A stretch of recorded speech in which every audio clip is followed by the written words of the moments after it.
My husband looked me right in the eye as my father lay in a hospital bed fighting for his life, and he told me that my parents were my problem.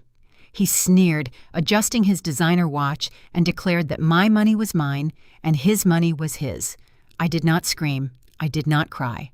I simply nodded, pulled out my phone, and permanently canceled the $3,000 monthly allowance I had been secretly providing to his entire family. 6 weeks later, his fake financial empire collapsed. His relatives lost everything, and he was quite literally sobbing on his knees at my front door. Before I continue this story, let me know where you are watching from in the comments below.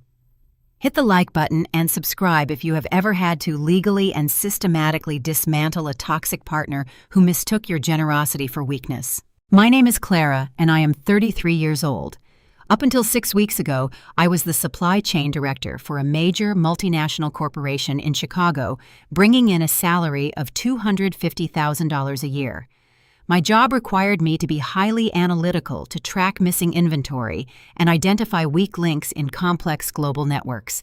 Yet for 5 years I had completely failed to identify the weakest link in my own home. I thought I had a solid, happy marriage to a man named Derek. He was a 35-year-old independent financial advisor who projected the flawless image of a Wall Street prodigy. We lived a comfortable life, or so I believed, until a sudden medical emergency shattered the grand illusion I had been financing. The nightmare began on a Tuesday afternoon. I was in the middle of a massive quarterly logistics meeting when I received the phone call that makes every child's blood run cold. My father David had suffered a severe stroke. I abandoned my presentation, grabbed my keys, and raced across downtown Chicago to the hospital.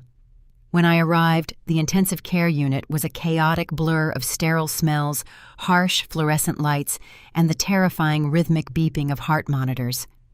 My father was lying in a hospital bed surrounded by a tangle of plastic tubes and wires. He looked smaller and more fragile than I had ever seen him in my entire life. The lead neurologist pulled me into the hallway. His expression was grim but practical. He explained that my father had suffered significant cognitive trauma, but there was still a critical window of hope. A specialized, highly intensive neurological rehabilitation program could save his cognitive functions and give him a real chance at recovery. The crushing blow came just seconds later. The doctor informed me that Medicare would not cover this specific experimental therapy. Because the specialized facility was private and out-of-network, an upfront payment of $40,000 was required immediately to secure his transfer and begin the treatment that very evening. Panic gripped my chest, making it physically hard to breathe. $40,000 was a massive sum to produce on just a few hours' notice, but I was not helpless.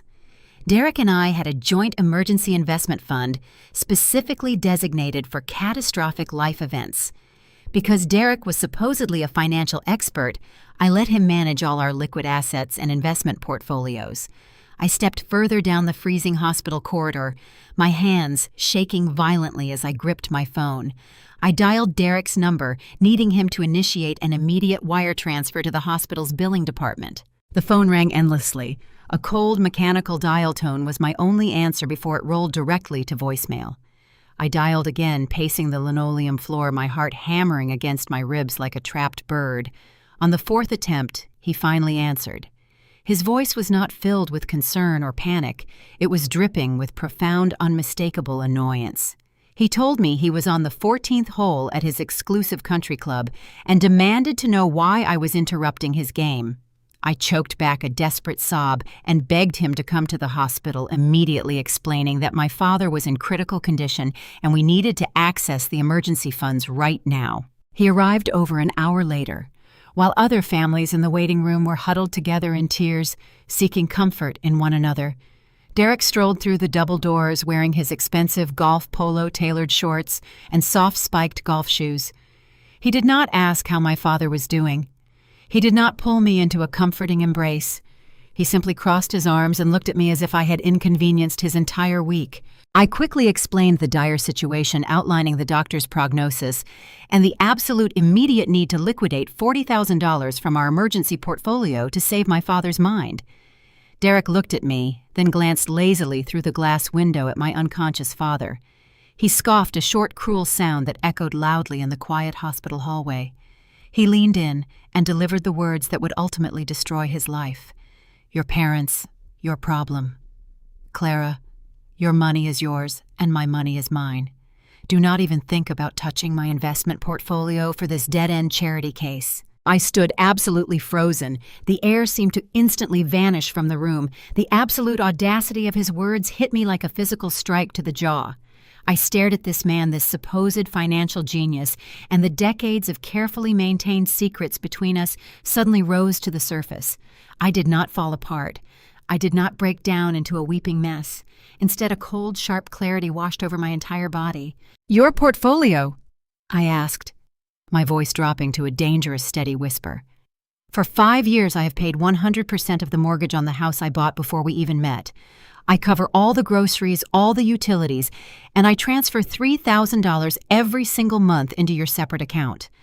I do that so you can support your mother's country club lifestyle and pay the lease on Brittany's luxury car. And you have the nerve to stand here while my father is fighting for his life and tell me that your money is yours." Derek rolled his eyes, utterly unbothered by my distress. He adjusted his heavy designer watch and let out an exasperated sigh. "Stop being such a bean-counting nag," he muttered dismissively. "Figure it out yourself. I have a tea time to finish." Without a single glance back at my father's room, Derek turned around and walked away down the hospital hallway. The soft clacking of his golf shoes against the polished floor was the only sound I heard as my marriage officially ended in my mind. I did not chase after him. I did not beg him to stay. I walked over to a rigid plastic chair in the waiting area and sat down. I pulled my phone from my pocket and opened my banking application. I bypassed the joint accounts and navigated directly to my personal executive salary account. I went to the recurring transfers page. There it was, the scheduled $3,000 monthly auto transfer to Derek's family account, a secret arrangement to protect his fragile male ego because he claimed his independent business was just going through a slow phase. With one steady, deliberate press of my thumb, I permanently deleted the transaction. If his money was his money, then starting from this exact second, his family would not receive another dime of mine. I locked my phone, stood up, and walked back to my father's room. The tears were gone. The panic was gone. Derek thought he had put me in my place, but all he had done was hand me the matches to burn his entire fake empire to the ground. I returned to the rigid plastic chair beside my father's hospital bed. The rhythmic hum of the ventilator was the only sound in the room. I had to secure the $40,000 immediately. Since Derek had locked me out of the joint investment accounts we supposedly shared, I called my personal corporate broker and liquidated a portion of my own restricted stock units. I took a massive tax penalty to get the funds expedited, but my father's life was not a negotiation. Within 2 hours, the wire transfer was complete, and the hospital administration confirmed his placement in the specialized neurological rehabilitation program. With my father's immediate safety guaranteed, my panic entirely evaporated, leaving behind a cold and calculating focus. I opened my laptop on the small tray table. For years, my entire career had revolved around auditing massive global supply chains. I tracked missing inventory across continents, identified critical weak points, and dismantled inefficient networks. Now I was going to turn those exact same forensic skills onto my own life. Derek had always insisted on managing our finances. He claimed it was his domain as an independent financial advisor. I had trusted him blindly, handing over my tax forms and letting him file our joint returns. I navigated to the federal tax portal and requested a password reset. It took me less than 5 minutes to bypass his security questions, answering with the name of his childhood pet and his high school mascot. When the dashboard finally loaded, I downloaded our tax transcripts from the past 5 years. I expected to see the robust portfolio he constantly bragged about at dinner parties. I expected to see the high-yield returns he claimed he was generating from his elite client base. Instead, I found a desolate wasteland of financial failure. Derek was not a Wall Street prodigy. He was a complete fraud. Looking at the business schedules for his independent advisory firm, the numbers laid out a pathetic truth. His gross revenue barely scraped $70,000. After his massive deductions for business expenses, which included his absurdly expensive country club dues, luxury car leases, and client dinners, his net income was less than $58,000 a year. My jaw tightened as I stared at the glaring discrepancy on the screen. My own base salary and performance bonuses exceeded $250,000 annually. The math was brutally simple. Every single luxury Derek flaunted, the tailored suits, the golf trips, the expensive watches, was entirely funded by my hard work. I was the engine powering his entire fake millionaire persona. He was nothing but a parasite wearing a designer tie. But the tax returns were only the surface layer of his deception. My analytical instinct screamed that there was more to uncover. If he lied about his income and the emergency funds, what else had he hidden from me? I logged into the major credit bureaus and pulled a comprehensive credit report for myself. As my eyes scanned down the list of open accounts, my breath hitched in my throat.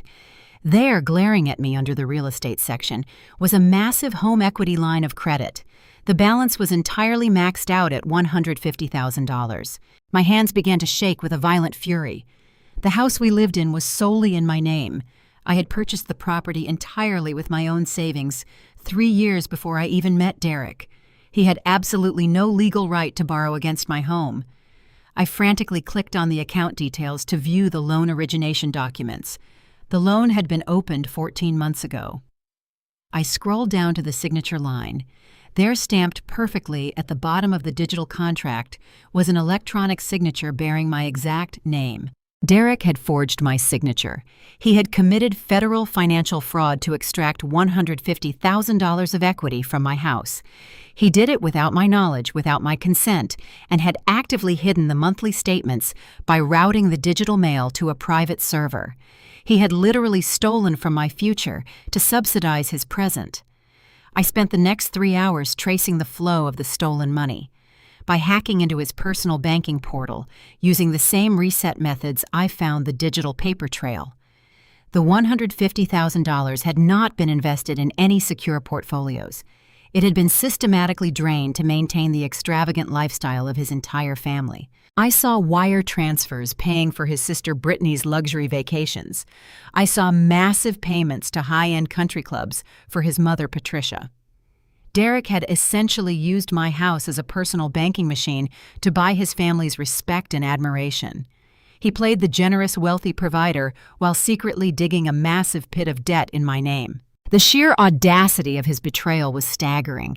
He had watched me work 60-hour weeks, watched me stress over supply chain crises, and watched me proudly maintain the house I bought, all while secretly bleeding me dry. And yet, just hours ago, he had stood in the hospital hallway and refused to help save my father's life, claiming his money was his money. He had guarded a stolen fortune while treating my dying father like an inconvenience. I closed the laptop, the screen going black, reflecting my own face back at me. I was no longer just dealing with a toxic husband or a failing marriage. I was dealing with a criminal. I picked up my phone and sent a secure message to the best divorce attorney in Chicago, a ruthless litigator known for utterly dismantling financial fraudsters. Next, I contacted a private forensic accountant. I requested emergency appointments for the following morning. Derek had spent years building a house of cards on my foundation. Now I possessed all the evidence I needed to blow it away. I settled back into the chair beside my father's bed, holding his fragile hand. I promised him and myself that Derek's days of living off my sweat and blood were officially over. "Your portfolio," I asked, the words slicing through the quiet hum of the intensive care unit hallway. "You are standing here looking at my critically ill father through the glass window, and you have the absolute nerve to tell me about your money." The sheer shock of Derek's callousness acted like a sudden splash of ice water, instantly sobering me. The blinding panic that had gripped my chest since the ambulance arrived completely evaporated. In its place, a razor-sharp, terrifyingly calm clarity took over. I did not cry. I did not dissolve into a puddle of tears or beg him to act like a supportive partner. I looked at the man I had been married to for 5 years. I looked at his tailored shorts, his expensive designer watch, and his soft spiked golf shoes. Every single item he was wearing had been paid for by my corporate salary. I took a step closer to him, closing the physical distance until he was forced to actually look me in the eye. I kept my voice perfectly level, stripping it of any emotion, any warmth, and any hesitation. Let us get something absolutely straight, Derek, I said, refusing to let him look away. For 5 entire years I have paid 100% of the mortgage on the house we live in, the house I bought with my own savings before you even put a ring on my finger. I cover all the groceries, I pay the property taxes, I pay the electricity, the water, and the internet. Derek shifted his weight, his eyes darting down the hallway, clearly uncomfortable with my sudden shift in tone. But I was not finished. And beyond paying for our entire existence, I continued, my voice echoing slightly off the linoleum walls, I transfer $3,000 every single month directly into your personal account. I do that so you can play the big shot provider for your family. I fund your mother, Patricia, so she can maintain her absurd country club lifestyle, get her weekly deep tissue massages, and pretend she is high society. I pay the lease on your sister Brittany and her brand new Tesla because you claimed she was struggling and needed a reliable vehicle for her job hunt. I have funded your entire family's illusion of wealth, and you have the audacity to stand in front of my dying father and tell me that your money is yours. For a fraction of a second, I saw a flicker of genuine panic in his eyes. He knew I was right. He knew that the carefully constructed facade of his independent financial advisor career was built entirely on the foundation of my supply chain director salary. But Derek was a master of deflection. Instead of showing an ounce of remorse or empathy, his features hardened into a mask of pure condescension. He let out a loud, exaggerated sigh and rolled his eyes toward the ceiling. "You are always so dramatic, Clara," he muttered, shaking his head. "I tell you to be financially responsible for once, and you instantly turn into a bean-counting nag. You make $250,000 a year. You are a director at a major corporation. You are a smart woman. Figure it out yourself. I am not draining my hard-earned investments just because your parents failed to plan for their own retirement." He checked his designer watch again, tapped his phone screen, and let out an annoyed breath. "I am missing my tea time," he announced casually, as if we were discussing weekend brunch plans instead of my father's survival. "I will see you at home tonight. Try to calm down before I get there." Without another word, without a single glance back at the intensive care unit, where the man who had walked me down the aisle was fighting for every breath Derek turned on his heel, he walked away, his soft spiked shoes clicking rhythmically against the floor, disappearing around the corner toward the elevators. I stood alone in the corridor. The betrayal was so absolute, so profoundly cruel, that it physically ached. But the aching was quickly replaced by a surging, unstoppable wave of resolve. He told me to figure it out myself. He told me that my money was my money. He had just given me permission to cut the cord. I walked over to a rigid plastic chair sitting against the wall of the waiting area. I sat down, the harsh fluorescent lights buzzing faintly above my head. I reached into my purse and pulled out my smartphone. I bypassed my messages, bypassed my emails, and opened my primary banking application. The facial recognition scanned my features, unlocking the dashboard of my executive salary account. I navigated straight to the recurring transfers menu. There it was, sitting neatly in the list of automated payments. $3,000 scheduled to transfer on the 1st of every month to the account labeled Derek Family Support. For years, I had let that money leave my account automatically, believing I was being a supportive wife, believing I was investing in our marriage and helping his family stay afloat while he built his advisory business. I had been a fool, but I was not a fool anymore. Seeing the $3,000 auto transfer staring back at me made me feel physically ill. That money equaled $36,000 a year. Over 5 years, I had handed his family $180,000 of my own salary. Money that could have been saved for a moment exactly like this. Money that was instead squandered on Patricia's chemical peels and Brittany's car insurance. I tapped on the recurring transfer. The screen prompted me with options to edit or delete the transaction. I did not hesitate. I pressed delete. A confirmation window popped up warning me that canceling this automatic payment would permanently stop all future transfers to this account. I stared at the warning for exactly 2 seconds. Then I pressed confirm. The screen refreshed. The loading circle spun for a fraction of a second before the payment vanished from the screen forever. The relief was immediate and intoxicating. Just like that, the financial pipeline that kept his mother at the country club and his sister in a luxury electric vehicle was permanently severed. They were cut off. Derek had confidently walked out of this hospital, believing he had won the argument. He believed he had successfully defended his imaginary wealth and put his demanding wife back in her place. He had absolutely no idea that by refusing to help my father, he had just bankrupted his mother, repossessed his sister's car, and destroyed his own financial lifeline. Derek wanted to play games with money. He wanted to claim independence while secretly bleeding me dry. The battle lines were officially drawn. The funding was terminated. The war had begun. But I still had an immediate crisis to handle. My father lay unconscious just a few feet away, entirely dependent on my ability to produce $40,000 before the morning shift change. I sat back down in the rigid plastic chair next to his bed and opened my laptop. Since Derek had smugly locked me out of the joint investment accounts we supposedly shared, relying on him was no longer an option. I logged into my personal corporate equity portal. As a supply chain director, part of my compensation included restricted stock units that I had diligently saved for years. I selected the necessary shares and initiated an emergency liquidation. The tax penalty for the expedited withdrawal was staggering, cutting deep into the value of the stock, but my father's cognitive survival was not up for negotiation. Within an hour, the funds cleared into my primary checking account.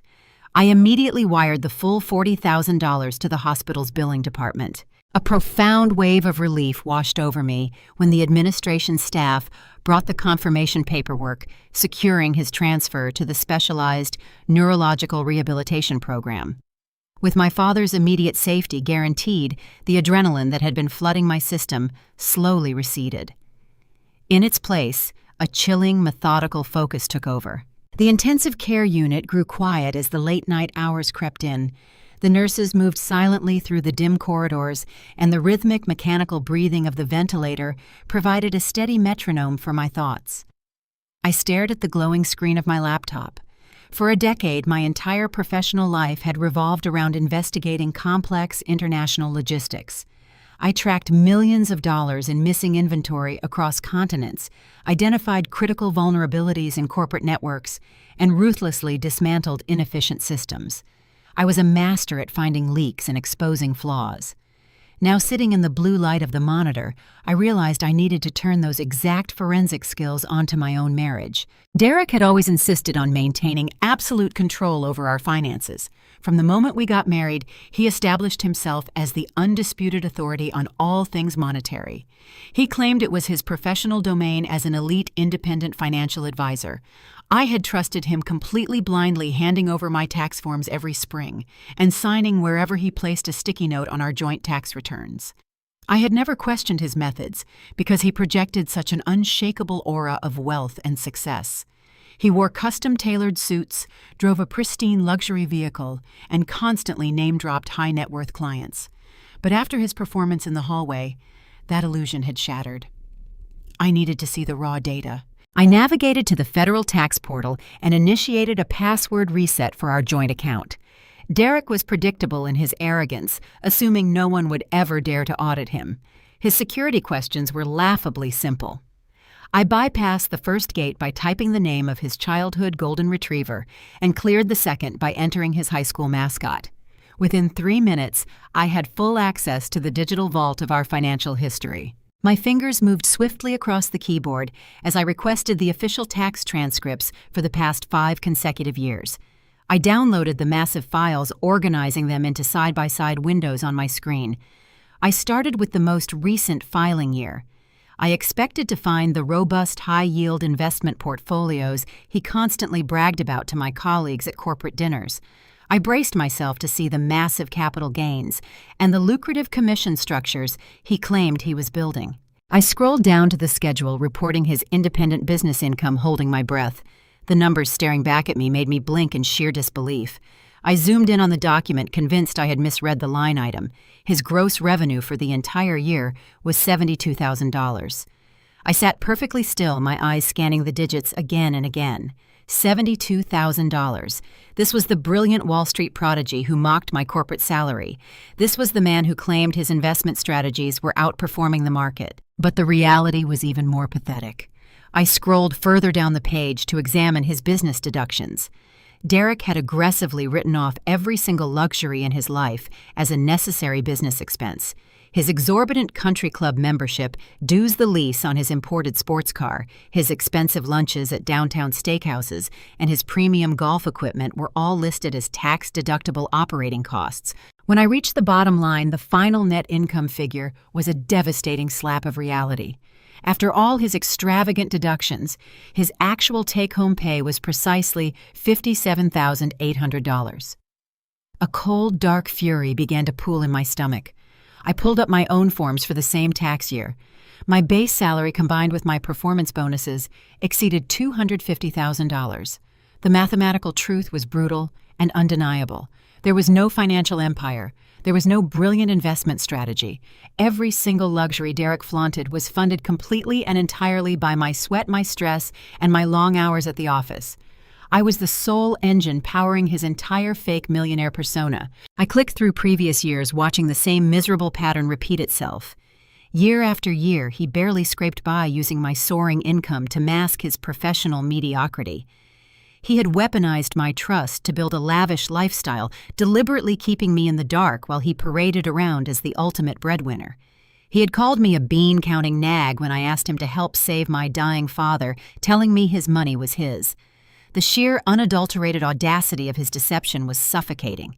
He was not a financial wizard. He was an incredibly arrogant parasite who had spent 5 years wearing a designer suit paid for by his wife. The silence of the hospital room felt heavy.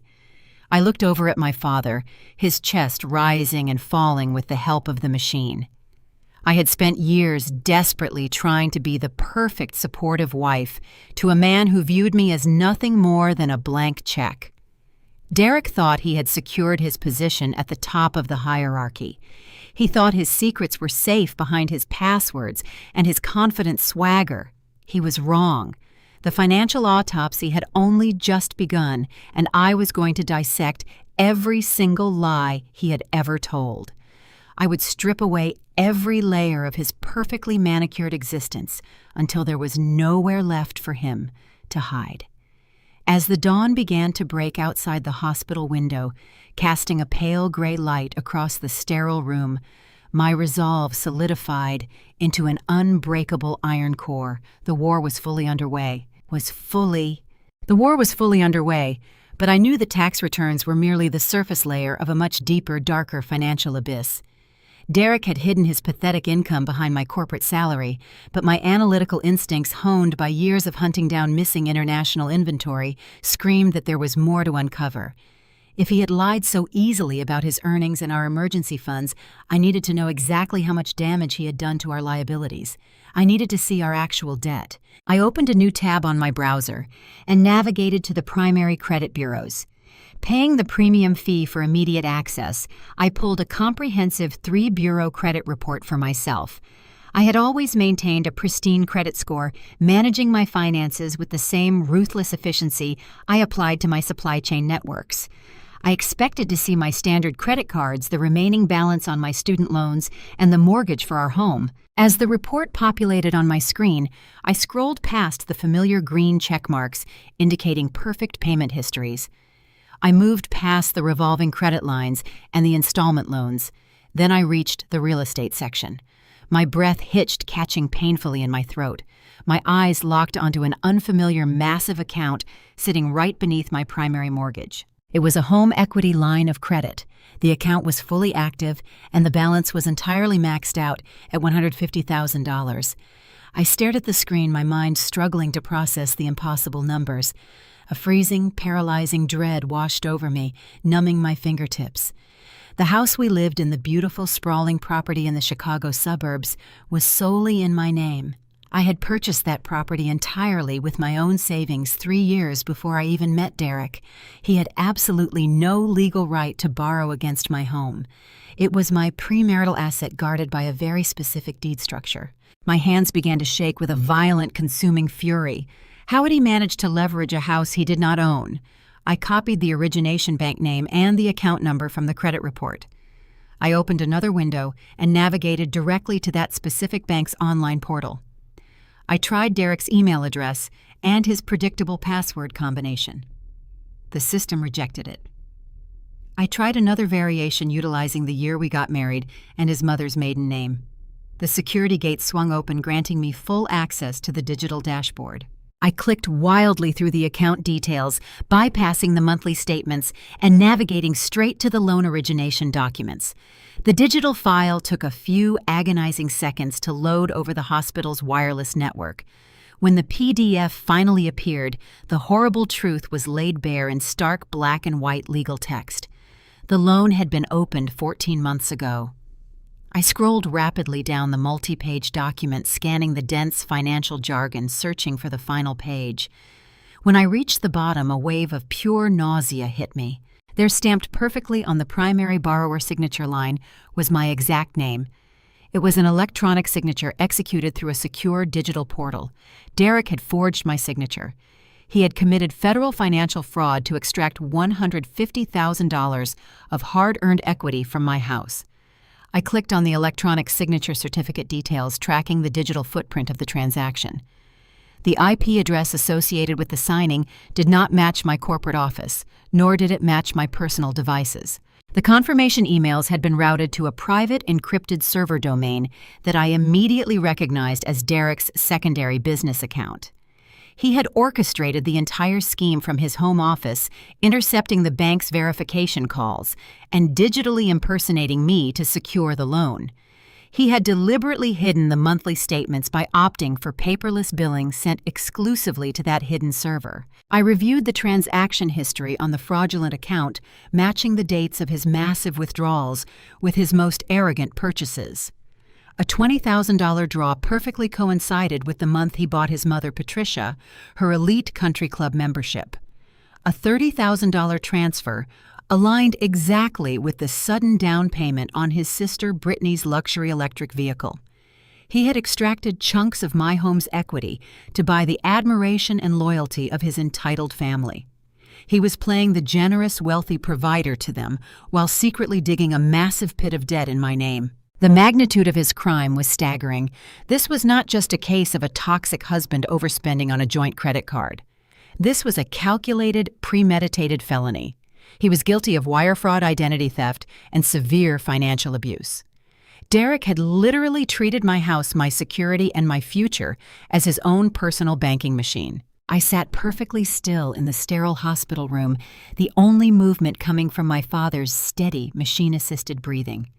The sheer audacity of Derek's betrayal echoed in my mind.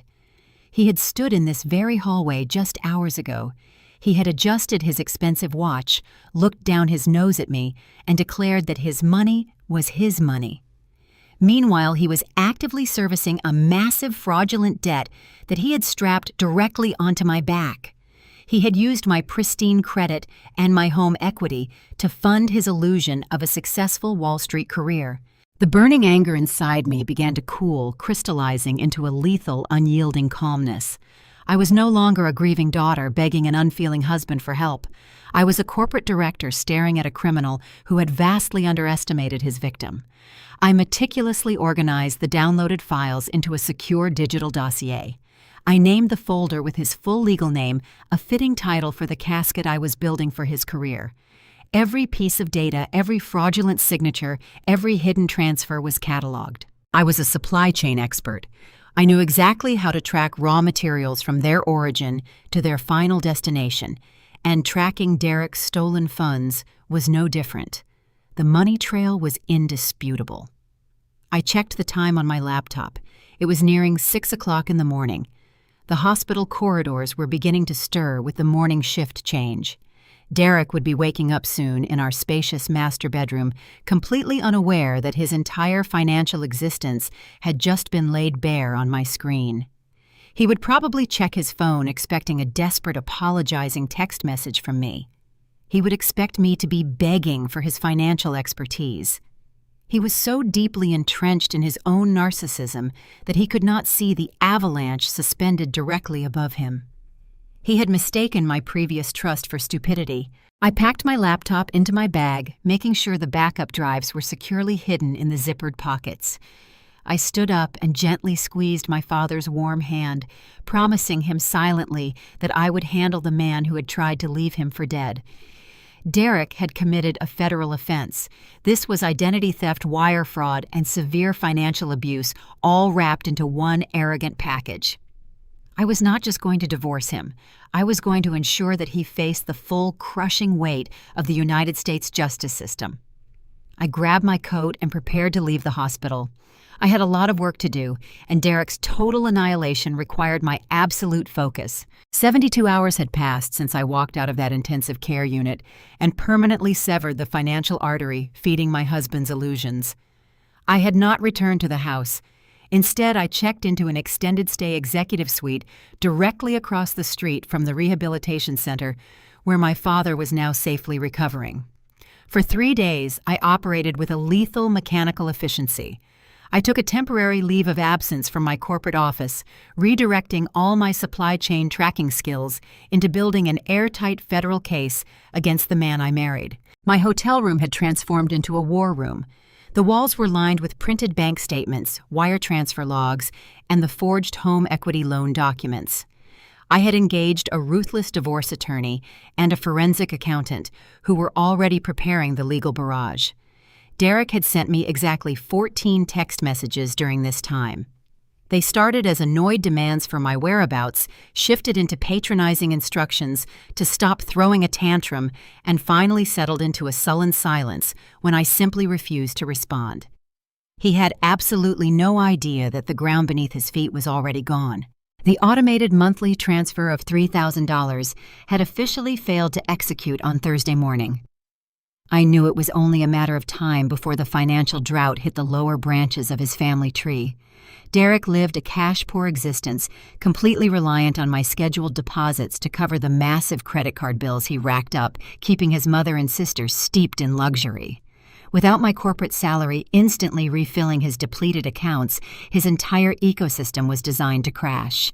I was sitting at the hotel desk on Friday afternoon, carefully highlighting the fraudulent Internet Protocol addresses on the loan origination file when my cell phone vibrated violently against the wood surface. The caller identification displayed a name that made a cold smile touch the corners of my mouth. It was Patricia. I picked up the phone, tapped the accept button, and pressed the speaker icon. I did not even get the chance to say hello before a shrill, venomous shriek exploded from the device. "Clara, what is wrong with your bank?" Patricia hissed, her voice vibrating with a frantic, suppressed rage. I could hear the ambient, soothing flute music of a luxury day spa playing in the background, contrasting sharply with her absolute panic. I am standing at the reception desk of the Azure Wellness Retreat, and the concierge just handed me back my premium platinum card. It declined, Clara. It declined in front of the entire waiting room. Do you have any idea how humiliating this is? I leaned back in my chair, staring at the forged signature on the document in front of me, and let her rant. "I have been coming to this spa for 3 years." Patricia continued, her voice rising in pitch as her embarrassment morphed into fury. "I had an $800 revitalizing mud wrap, a gold leaf facial, and a champagne deep tissue massage." The manager looked at me like I was some kind of street beggar. "Derek gave me this card specifically for my wellness days. He told me it was tied to your joint accounts. Did you freeze the cards just because you are throwing a childish fit over your father? Did you lock my son out of his own money to punish him for missing a hospital visit?" The sheer entitlement radiating from the phone was staggering. She honestly believed that her $800 facial was a basic human right funded by the magical endless well of my labor. She believed that freezing the accounts was a petty vindictive tantrum rather than a necessary defense against a federal crime. I remained completely silent, letting the dead air stretch across the line. My silence only infuriated her more, pulling the mask of the sophisticated, wealthy matriarch completely off her face. "You are listening to me, are you not?" she snarled. "You need to call the bank and authorize this transaction immediately. Derek works incredibly hard to manage the wealth in this family, and you are actively sabotaging his accounts because you are a dry, bitter, joyless workaholic. You have always been jealous of the way we live. You sit in your sterile corporate office counting boxes and spreadsheets while my son actually builds a legacy. You should be on your knees thanking God that a handsome, successful man like Derek even looks at you." The psychological abuse flowed effortlessly from her lips, a well-rehearsed script she must have recited to Derek 100 times behind my back. "You are utterly sterile, Clara." Patricia spat, her tone dripping with absolute disgust. "You are 33 years old, and you have given my son nothing. No children, no warmth, no affection. You are nothing but a cold corporate drone. Derek deserves a woman who understands luxury and family values. He deserves a wife who supports his elite status instead of trying to control him with money. He puts up with your miserable, exhausting personality because he is a good, patient man. The absolute least you could do is make sure his mother is not publicly humiliated at a spa because you forgot to transfer the funds to cover the bills. You are a terrible wife, and you are an even worse daughter-in-law. Now fix this banking error immediately before I call Derek and tell him exactly how you are treating his family." I sat in the quiet hotel room listening to the echoing silence after her tirade finally paused for breath. For years I had bent over backwards trying to earn this woman's approval. I had endured her snide comments about my wardrobe, her passive-aggressive remarks about my career, and her constant demands for expensive gifts. I had funded her entire existence believing that being a good wife meant taking care of my husband's family. I had paid for her country club memberships, her fine dining, and apparently her gold leaf facials. And in return, she viewed me as an ugly, incompetent workhorse whose only purpose was to finance the superior bloodline of her fraudulent son. She thought she held the power. She thought her harsh words would reduce me to the anxious, accommodating woman I used to be. She expected me to frantically apologize, to call the bank, and to restore the flow of stolen money to protect my fragile marriage. She had no idea that she was screaming at a woman who had already drafted her son's federal prison roadmap. The insult about me being a cold corporate drone was actually the highest compliment she could have given me. I was a corporate drone, and I was about to execute a corporate restructuring that would leave her entire family bankrupt. "Clara, are you there?" Patricia barked, her patience entirely evaporated. "I am standing at the counter and the manager is waiting. Transfer the $800 right now." I let out a slow, steady breath. The anger had completely burned away, leaving a perfectly chilled, absolute resolve. The time for being the accommodating, generous wife was dead and buried.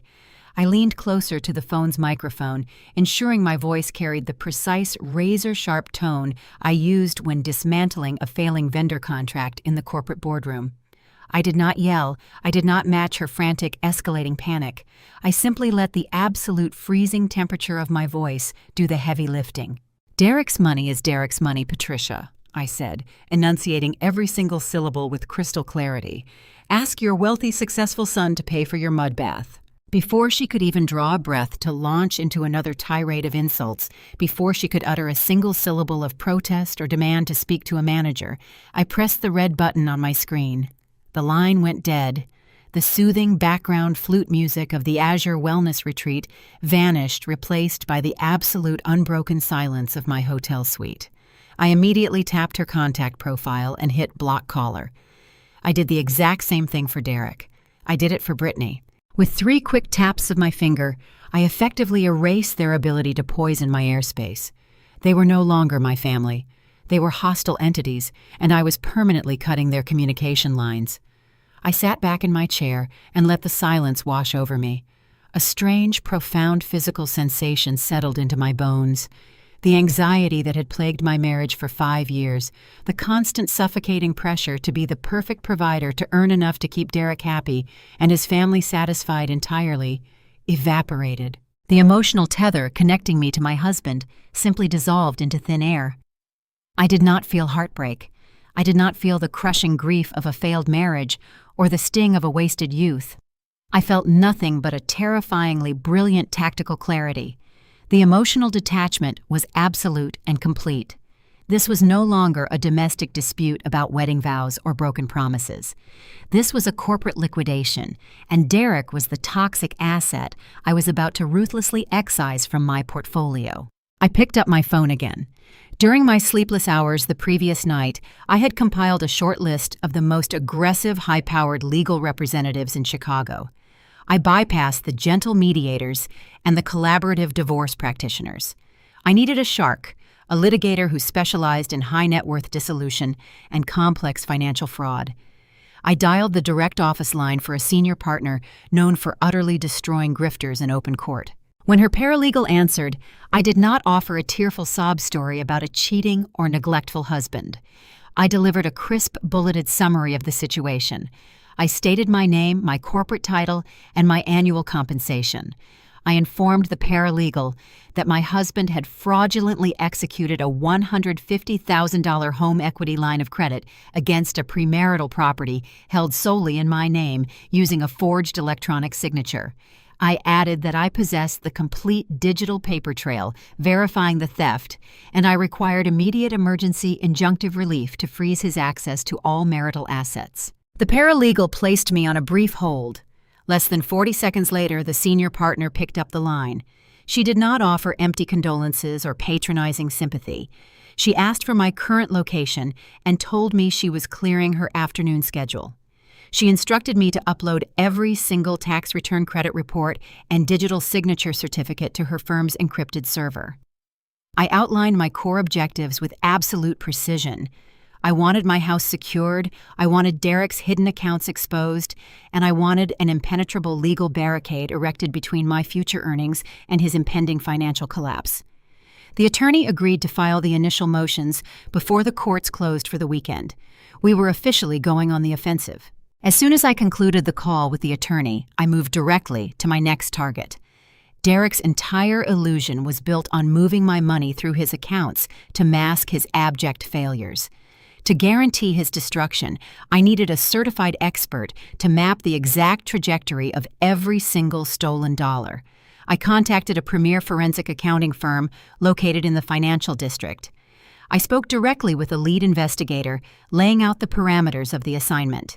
I explained that Derek operated as an independent financial advisor, leveraging his professional credentials to manipulate tax documents and obscure unauthorized withdrawals from my home equity. I needed a comprehensive audit that would trace the $150,000 he had illegally extracted from my home, detailing exactly how much had been funneled to his mother's luxury expenses, his sister's car payments, and his own fabricated business overhead. The forensic accountant understood the mission immediately. He requested access to the tax portals and banking dashboards I had already breached. He assured me that his team would generate a meticulous court-admissible report demonstrating a clear pattern of fiduciary fraud and marital theft. Every cent Derek had spent on expensive steakhouses and tailored suits using my stolen equity would be cataloged and weaponized against him. I hung up the phone and looked around my makeshift war room. The printed documents covering the desk were no longer just pieces of paper. They were the heavy ammunition I would use to level Derek's fake empire. I spent the next hour scanning every page of the forged loan documents, the tax returns, and the digital login histories. I meticulously labeled each file, constructing a chronological timeline of his deceit. As the progress bar on the secure upload portal reached 100%, I felt a deep, resonant satisfaction. The legal machinery was now in motion. Derek was currently playing the back nine at his country club, blissfully unaware that a judge would soon be reviewing his fraudulent electronic signatures. He had probably ignored his mother's frantic phone calls from the spa, assuming it was just a minor banking error that I would eventually fix. He had no idea that his entire financial ecosystem was crashing down around him. Outside the hotel window, the Chicago skyline stood tall against the afternoon sun. I thought about my father resting in the rehabilitation facility just a few blocks away. Derek had looked at my dying father and declared that my family was my problem. He had confidently asserted that his money belonged strictly to him, entirely forgetting that his entire existence was subsidized by my labor. By cutting him off, I had effectively initiated a total system failure in his personal life. The tactical takedown was fully operational, and I was going to enjoy watching every single one of his dominoes fall. The weekend passed in a state of absolute meticulous preparation. I did not leave my hotel suite except to visit my father, whose condition was finally stabilizing, thanks to the world-class neurological team I had secured. By Monday morning, the tactical silence I had imposed on my life was suddenly shattered. I had blocked the primary phone numbers for Derek, Patricia, and Brittany, ensuring my personal device remained a fortress of tranquility. However, entitlement always finds a way to broadcast itself. My corporate smartphone, a secondary device I used exclusively for global supply chain logistics, began to vibrate continuously against the glass surface of the desk. The incoming messages were not from international vendors or regional managers. They were pouring in from an unregistered number, but the frantic, venomous tone identified the sender instantly. It was Brittany. She had somehow bypassed my personal blockade by finding my direct corporate line, and she was currently experiencing a complete unhinged meltdown. I unlocked the screen and watched the barrage of text messages roll in, one after another, rapid-fire bursts of pure, unfiltered panic. "Clara, you need to fix this right now," the first message demanded. "I just woke up to a final repossession warning from the auto finance company. They are threatening to send a tow truck to my driveway for the Tesla. The automatic payment from Derek declined on Friday. I tried calling him, but he said his accounts are frozen and told me to ask you. What is your problem?" I took a slow sip of my black coffee, letting the words sink in. Derek had apparently realized he was locked out of the stolen equity and was currently playing dumb, redirecting his furious sister back to the source of the funds he had so carelessly mocked. Brittany had no concept of the reality of her situation. She genuinely believed that her $90,000 electric vehicle was a fundamental human right, a birthright guaranteed by my continued corporate labor. The messages continued to flood the screen, growing increasingly hostile and entirely disconnected from reality. "You are seriously doing this over a hospital bill," the next text read. "Derek told us you are throwing a massive fit because he would not liquidate his investments for your dad. So your solution is to cut off our family. My husband needs this car for his commute. I need this car for my lifestyle brand. You cannot just cut off the funding we rely on because you are having an emotional crisis. Pay the bank today, or I am driving to your office." The sheer audacity of her logic was almost impressive. She was demanding that I continue to finance her luxury lifestyle brand while simultaneously criticizing me for having an emotional crisis over my dying father. She was openly admitting that she relied on my funding, completely shattering Derek's illusion that he was the sole provider for his family. I did not respond. I simply watched the cursor bubble appear and disappear as Brittany typed frantically, her rage boiling over into outright extortion. "If you do not wire the $3,000 by noon, I am taking this public," she threatened. "I will post everything on social media. I will tag your company, your board of directors, and every single executive in your network. I have over 50,000 followers, Clara. I will expose you as a financially abusive, controlling wife who uses money to manipulate and starve her husband's family. I will tell the world how you are trying to ruin Derek's career and punish his innocent mother and sister out of pure spite. Do not test me. I will ruin your corporate reputation in a matter of hours." I sat back in my chair and let out a genuine, relaxed laugh. It was the first time I had laughed in nearly a week. Brittany thought she was holding a gun to my head. She thought the threat of social media exposure would terrify a corporate director into submission. She failed to realize that her unhinged threats were the exact pieces of evidence my legal team needed to obliterate Derek's defense. By threatening to expose me as financially abusive for cutting off her allowance, Brittany was actively documenting a written confession. She was putting into permanent digital ink the fact that Derek was funneling marital assets to her. She was proving beyond a shadow of a doubt that the $3,000 monthly transfer was not an isolated gift, but an expected, demanded subsidy that fueled their entire existence. I did not block this unknown number. I did not engage in a digital screaming match. Instead, I activated the screen recording function on my corporate device. I slowly scrolled through every single text message, capturing the timestamps, the threats of public defamation, and the explicit demands for the Tesla payments. I took high-resolution screenshots of her blackmail attempts, ensuring that every abusive word was perfectly preserved. Once the digital evidence was secured, I opened my encrypted email client and drafted a new message to my forensic accountant and my divorce attorney. I attached the video files and the screenshots. My accompanying text was brief and entirely professional. "Please add the attached extortion attempts to the primary affidavit," I wrote. "My sister-in-law is currently demanding the continuation of the stolen equity funds to prevent the repossession of her vehicle.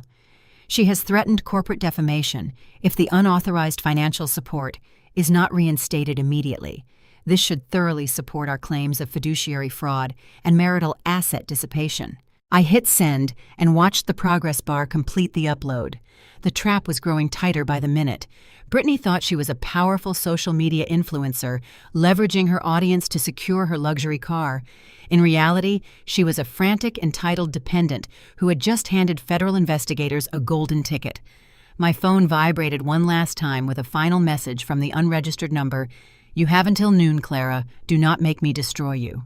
I placed the phone face down on the hotel desk and turned my attention back to the Chicago skyline outside my window. The morning sun was reflecting brilliantly off the glass skyscrapers. I felt absolutely no fear regarding her empty threats. Let her post whatever fabricated sob story she wanted. Let her broadcast her entitlement to her followers. The louder she screamed about being cut off, the tighter the federal noose would pull around her brother's neck. I poured myself another cup of coffee, feeling a profound sense of peace. The financial drought had officially hit the lower branches, and the resulting desperation was exactly what I needed to move to the next phase of my plan. The morning sunlight glinted off the steel skyscrapers as I navigated the bustling downtown streets toward our meeting point. I had chosen a secluded corner booth in an upscale cafe, a location that offered enough anonymity for the delicate operation I was undertaking. I was not there to meet a friend. I was there to meet a collaborator. A single ping resonated from my phone, a simple brief message from an unknown number. It was Jamal. "I am inside near the back." The message was concise, devoid of any unnecessary pleasantries, which was exactly how I preferred it. I walked into the cafe and spotted him immediately. Jamal sat with his back to the wall, his posture erect and calm. He was impeccably dressed in a tailored charcoal blazer, his dark skin contrasting sharply with the crisp white of his shirt. He was a professional auditor, a man whose entire career was defined by his ability to identify discrepancies and uncover buried truths. In the years I had known him as my brother-in-law, Jamal had always been the quiet, observant force at our noisy family gatherings. He watched from the periphery, rarely speaking unless necessary, and I had often mistaken his silence for passivity. I realized now that I had been wrong. He was not passive, he was waiting. As I approached the booth, Jamal rose to his feet, acknowledging me with a respectful nod. He did not attempt a sympathetic hug or offer hollow platitudes about my marriage. He understood the gravity of the situation and treated me as an equal, a fellow professional prepared to dismantle a fraud. I sat down, and without a single word of wasted preamble, Jamal reached into his leather briefcase. He pulled out a thick, heavy manila folder and slid it slowly across the polished wood table until it came to rest in front of me. His eyes were intelligent and unyielding. The folder did not just contain paper, it was a roadmap of Derek's deceit. I placed my hands on the textured surface of the folder, feeling its weight. Before I opened it, I looked up at Jamal. "Thank you for doing this," I said. "I know this is complicated given your relationship with Brittany." Jamal's expression remained stoic and professional. "Family is a construct, Clara," he said, his voice deep and measured. "But integrity is a principle. I have spent the last 3 weeks conducting a deep dive into the household accounts and the business records Derek allowed me to see. I had suspicions for a long time, but I lacked the internal visibility into the corporate logistics that you provided when you granted me access." He leaned forward, his focus absolute. "I have been an auditor for over a decade. I have seen every variation of financial manipulation, every shell game, and every desperate attempt to project success where none exists. What Derek is doing is not just poor management. It is a systematic, institutionalized fraud. He is not merely living beyond his means, he is actively stealing from the people who trust him the most." I watched him as he spoke, struck by the utter clarity he brought to the situation. He was not acting out of spite or a desire for drama. He was articulating the objective truth of a crime. He was my intellectual equal, in every sense a man who saw through the flimsy veneer of Derek's affluent persona with the same clinical distance I felt toward the man I once called my husband. He tapped his finger against the folder. "Inside, you will find a full independent reconciliation of the household accounts versus the business revenue reports. Derek told our parents he was generating a 10% return on investment for his clients. He told Brittany and her mother that his firm was expanding into new markets. The reality is quite different. He has been taking money from new clients to pay out returns to old ones. It is a textbook Ponzi scheme packaged in a tailored suit and a country club membership. My heart hammered against my ribs, not from panic, but from the grim satisfaction of having my worst fears confirmed by an objective expert. I had suspected he was living on my salary, but the idea that he was running a Ponzi scheme within his own small firm had never crossed my mind. He took money from his own family members to keep the ship from sinking. Jamal continued, his eyes darkening. He convinced my mother-in-law to invest her life savings in a non-existent fund. He convinced my parents to provide him with capital for projects that never broke ground. And all the while, he has been siphoning the excess cash flow into offshore accounts that I have tracked to a digital repository in the Cayman Islands. He is smart, I will give him that. He hid the tracks well, but he left a digital trail that any competent auditor can follow if they know where to look. And I knew exactly where to look because he made the mistake of thinking I was too distracted by my own work to ever scrutinize his. I opened the folder. The contents were pristine organized, tabbed and cross-referenced with bank statements I had seen previously. It was a masterpiece of investigative accounting. I looked up at him, my mind already running through the legal implications. You have given me the weapon I need to take him down, Jamal. Why are you risking your own standing by helping me? Jamal shrugged, a slight, almost imperceptible lift of his shoulders. I am not risking anything by telling the truth, Clara. I am protecting my own integrity. I have a wife who is currently threatening to destroy your reputation because she cannot bear the thought of losing her luxury car. I have a family that values prestige above all else. I want no part of that collapse. If this information helps you secure your assets and protects your parents from any further predatory lending, then my job is done. His respect was the greatest support I could have asked for. He did not view me as a woman scorned, nor as a victim of a bad marriage. He viewed me as a colleague facing a massive logistical error that required an immediate strategic solution. We sat in the quiet cafe for the next hour, discussing the intricate details of the financial audit. We planned every step of the handover to the forensic accountants and the legal team. We were not just two people discussing a divorce. We were architects of justice drafting the blueprints for the total destruction of Derek's false life. For the first time since my father's stroke, I felt powerful. The storm was coming, and Derek was completely unprepared for the professional level of the fight he had triggered. I watched Jamal carefully as he reached back into his leather briefcase. The initial audit reports he had provided were already enough to secure a federal indictment, but the rigid set of his jaw told me we had not yet reached the bottom of the abyss. He withdrew a second, much thinner folder. Unlike the pristine corporate-style binding of the first dossier, this one looked highly personal. The edges were slightly worn, and Jamal's knuckles turned white as his fingers gripped the manila cover. He placed it squarely between us, keeping his hand resting heavily on top of it. Up until this exact moment, Jamal had maintained the detached clinical objectivity of an independent auditor. Now the professional mask slipped just a fraction, revealing a profound, simmering fury underneath. This was no longer just about protecting his integrity or stepping away from his wife's entitled family. This was personal. I always suspected Derek was a fraud, Jamal explained, his deep voice dropping an octave, carrying a lethal edge. For years, I had to sit at those ridiculous holiday dinners and listen to him hold court.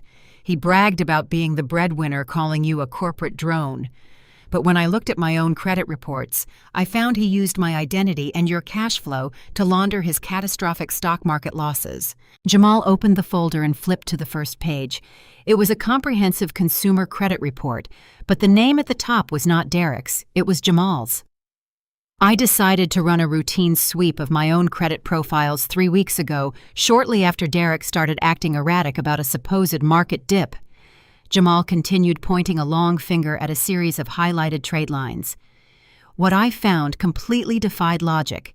There were 4 active brokerage accounts and 2 high-yield credit lines opened under my Social Security number. Accounts I never authorized. Accounts I never signed for. I leaned in my eyes, scanning the highlighted sections. The balances were terrifying. The sheer volume of leveraged debt tied directly to Jamal's identity was staggering. The pieces of the puzzle slammed into place with sickening clarity. Derek had positioned himself as the trusted financial advisor for his entire extended family. Under the guise of helping Jamal and Brittany manage their taxes and future investments, he had collected all of their highly sensitive personal identifying information. He had weaponized their trust, using Jamal's immaculate credit score to open shadow accounts. Jamal traced the flow of funds on a printed spreadsheet, mapping out the devastating mechanics of Derek's scheme. Derek considers himself a day trader, but he possesses absolutely no risk management skills. He was trading on margin borrowing heavily against these shadow accounts to make highly speculative bets on volatile tech stocks. When the market inevitably turned against him, he was hit with massive margin calls. The brokerages demanded immediate cash deposits to cover the plunging value of his leveraged positions. I stared at the spreadsheet, my blood running cold, as I recognized the exact dates of the deposits being used to cover those margin calls. They perfectly aligned with the first week of every single month. He used my automated transfers. I whispered, the realization hitting me like a physical blow. Exactly, Jamal confirmed, nodding grimly. The $3,000 you transferred every month to support his mother and sister never actually went to them directly. Derek routed your clean corporate salary into these shadow accounts opened in my name. He used your money to wash his catastrophic debt, satisfying the margin calls just enough to keep the brokerages from liquidating the portfolios. Once the debt was temporarily stabilized, he would siphon the remaining equity back out to pay for Brittany's Tesla and Patricia's country club dues. He essentially turned my identity into a money laundering machine fueled entirely by your paycheck. The depths of Derek's depravity were almost difficult to comprehend. He had not merely lied to me about his income or forged my signature on a home equity line of credit. He had engaged in systematic identity theft and professional malpractice on a grand scale. He had put my credit, my home, and Jamal's entire financial future at risk. Derek had treated us all like pieces on a chessboard, sacrificing our security to maintain his fake persona. I looked at the documents, the sheer weight of his crimes pressing down on me. But I was not going to break. I was going to use this information to ensure that Derek never had the chance to hurt anyone again. I looked at Jamal, seeing the same steel in his eyes. We were no longer just two people in a cafe. We were the evidence and the executioner. The war had reached a new level, and Derek's fake life was about to be obliterated by the very truth he had tried so hard to hide. He had actively dragged his own brother-in-law into a federal financial crime without a single ounce of consent. If the Securities and Exchange Commission or the Financial Industry Regulatory Authority had caught wind of these highly irregular margin covers, Jamal's entire career as an independent auditor could have been destroyed. He could have faced federal prosecution for money laundering and wire fraud, all because he married Derek's sister.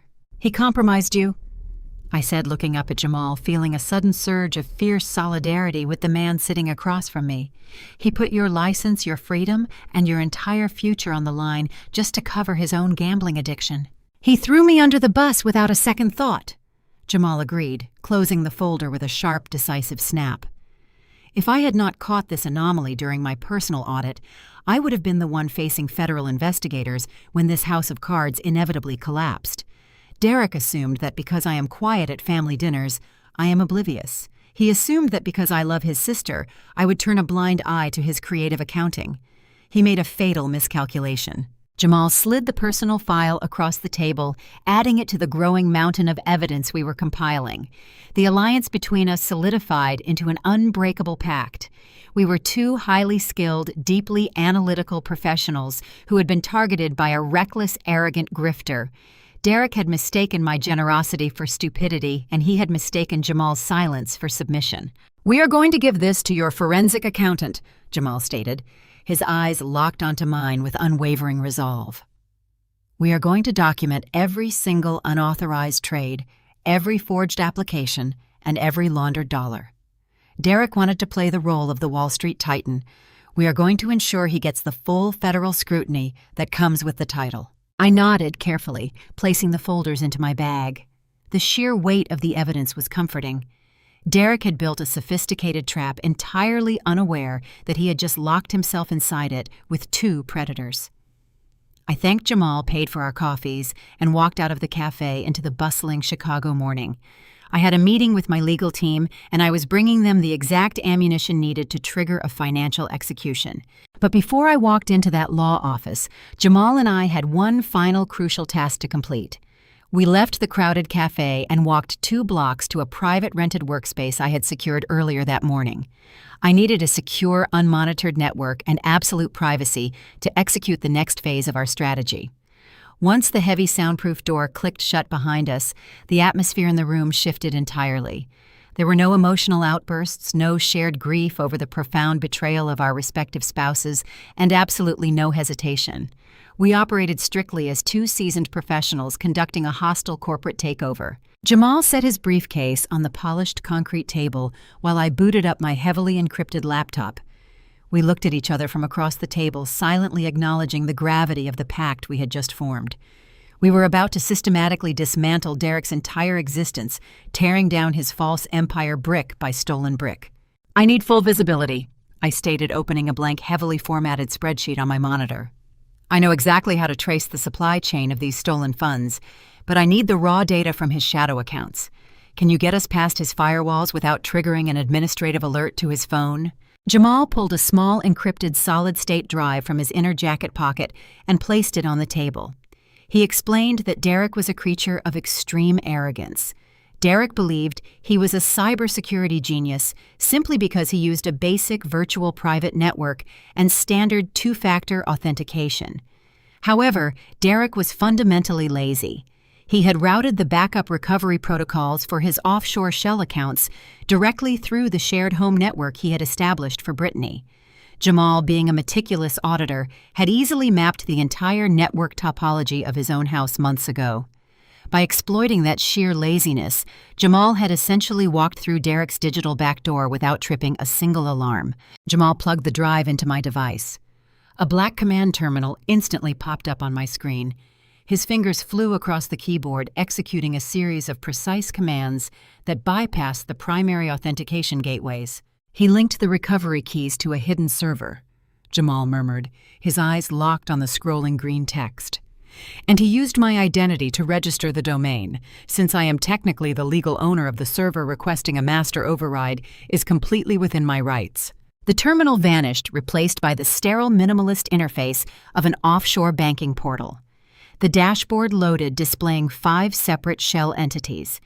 Derek had named them using incredibly generic corporate-sounding acronyms like Zenith Global Strategies and Apex Wealth Solutions to avoid detection by standard banking algorithms. I clicked on the master ledger for the primary holding account. The transactional data flooded my screen, a cascading waterfall of federal crimes laid bare in black and white. We worked in absolute silence for the next 4 hours, breaking only to take quick sips of cold coffee. I applied my rigorous corporate logistics framework to his financial data. I treated every stolen dollar as a piece of missing inventory, tracking its exact origin, its transit route, and its final destination. We documented the precise moment Derek siphoned cash from my forged home equity line of credit. We mapped its journey through Jamal's compromised identity, and we recorded its final deployment to cover his disastrous margin calls. "Look at this batch of transfers," Jamal instructed, pointing his pen at a cluster of transactions from the previous October. He moved $40,000 into a high-yield holding account, let it sit for exactly 3 days to generate a fake statement showing liquidity, and then immediately wired it back out to a private car dealership. He used the inflated statement to secure the financing for Brittany's vehicle, but the actual cash was stolen directly from your home equity. The sheer volume of fraud was staggering, but I refused to let anger cloud my focus. I captured every screen, exported every ledger, and downloaded the raw, comma-separated value files. We were not just collecting evidence for a civil divorce proceeding. We were actively packaging a comprehensive, undeniable dossier for federal investigators. We cross-referenced the Internet Protocol logs, proving that every single fraudulent trade and illegal transfer originated from the exact location of Derek's home office. We compiled the metadata that stripped away his ability to claim ignorance or identity theft. He was the sole architect of this massive financial disaster. I created separate digital folders for each specific crime, organizing the data into pristine legal exhibits. Exhibit A mapped the stolen equity. Exhibit B outlined the identity theft against Jamal. Another folder cataloged the massive tax evasion scheme, highlighting how he wrote off personal luxury expenses as business losses while hiding his actual debt structure. I made sure that when a federal prosecutor eventually opened this file, they would not have to search for the crime. The entire narrative of his guilt was handed to them on a silver platter. By mid-afternoon, my hard drive contained over 2 gigabytes of categorized, heavily encrypted financial treason. We had built an impenetrable wall of evidence. We had the forged signatures, the laundered funds, the unauthorized shadow accounts, and the fraudulent tax deductions. We had everything required to trigger an immediate, devastating investigation by the Securities and Exchange Commission and the Financial Industry Regulatory Authority. Jamal leaned back in his chair, exhaling a long, steady breath. The extraction operation was completely successful. He safely ejected his solid-state drive and slipped it back into his tailored jacket pocket. His posture remained perfectly rigid, his face a mask of professional satisfaction. "He is going to burn," Jamal stated quietly, a note of grim finality in his deep voice. "He built a house of cards on our backs, Clara. Let the feds strike the match." I closed my laptop, the metallic snap echoing loudly in the quiet room. I slid the device into my leather tote bag and stood up, smoothing the wrinkles from my skirt. "I am heading straight to my attorney," I replied, meeting his gaze. "Derek thinks he is currently fighting a disgruntled wife over a hospital bill. He has absolutely no idea he is about to face the United States Department of Justice." We packed up our belongings in the workspace together, our alliance cemented in digital stone, ready to unleash the full force of the law upon the man who had tried to ruin us both. I returned to my hotel suite as the afternoon sun began to dip behind the Chicago skyline. The encrypted hard drive felt like a block of lead inside my leather tote bag. Before heading to the law firm, I needed to review the digital exhibits one final time. I wanted absolute perfection. I wanted every document properly indexed so my attorney could file the emergency injunctions the moment my feet crossed the threshold of her office. I set up my workstation at the small glass table overlooking the bustling city streets, booted up my laptop, and opened the master directory Jamal and I had extracted. I treated every single document as a toxic liability that needed to be categorized, quantified, and prepared for the ultimate audit. I meticulously clicked through Exhibit A and Exhibit B, verifying that the forged home equity line of credit and Jamal's stolen identity files were perfectly preserved. As I ran a secondary indexing script to ensure no corrupted files remained from the offshore banking portal, an anomaly caught my eye. It was a nested, hidden subfolder buried deep within the directory of Derek's primary shell company, Apex Wealth Solutions. The folder was heavily encrypted, but Jamal had provided me with the master key string before we parted ways. I copied the code, pasted it into the decryption prompt, and hit enter. The folder unzipped, and the title of the directory appeared on my screen. My breath caught sharply in my throat, momentarily cutting off my oxygen. The folder was not labeled with a generic corporate acronym or a random string of numbers. It was labeled with a single devastating word, David. It was my father's name. A sudden, freezing wave of dread washed over me. I clicked open the folder, my hands trembling so violently I could barely control the trackpad. Dozens of high-resolution PDF documents populated the screen. I opened the first file, instantly recognizing the official letterhead of a major national mortgage lender. It was a property deed and a loan origination agreement for the house my parents had lived in for 30 years. My parents owned their home outright. They had paid off their mortgage over a decade ago. There was absolutely no logical reason for them to be involved with a lending institution. I scrolled down to the terms of the agreement, my supply chain director instincts instantly decoding the complex financial jargon. It was a reverse mortgage, And it was not a standard federally insured product meant to help elderly citizens manage their retirement securely. It was a highly predatory, aggressively structured loan designed to rapidly extract the maximum amount of equity from the property while burying the borrowers in astronomical compounding interest rates. I scrolled frantically to the signature page. My father's shaky signatures sat at the bottom of the document. Directly below them, stamped with his official credential numbers, was Derek's signature. He had signed the documents acting as their primary fiduciary advisor. He had sat at their dining room table, looked into the eyes of the people who had welcomed him into their family, and coerced them into signing away their entire life sanctuary. I opened the next document, which contained the wire transfer logs for the loan disbursement. The bank had released over $200,000 in equity, but the money had not been routed to my parents' secure retirement accounts. The destination routing numbers perfectly matched the offshore shell account Derek controlled under Apex Wealth Solutions. The sickening truth materialized on my screen with absolute horrifying clarity. Derek had not just stolen from me and his brother-in-law, he had targeted the most vulnerable people in his orbit.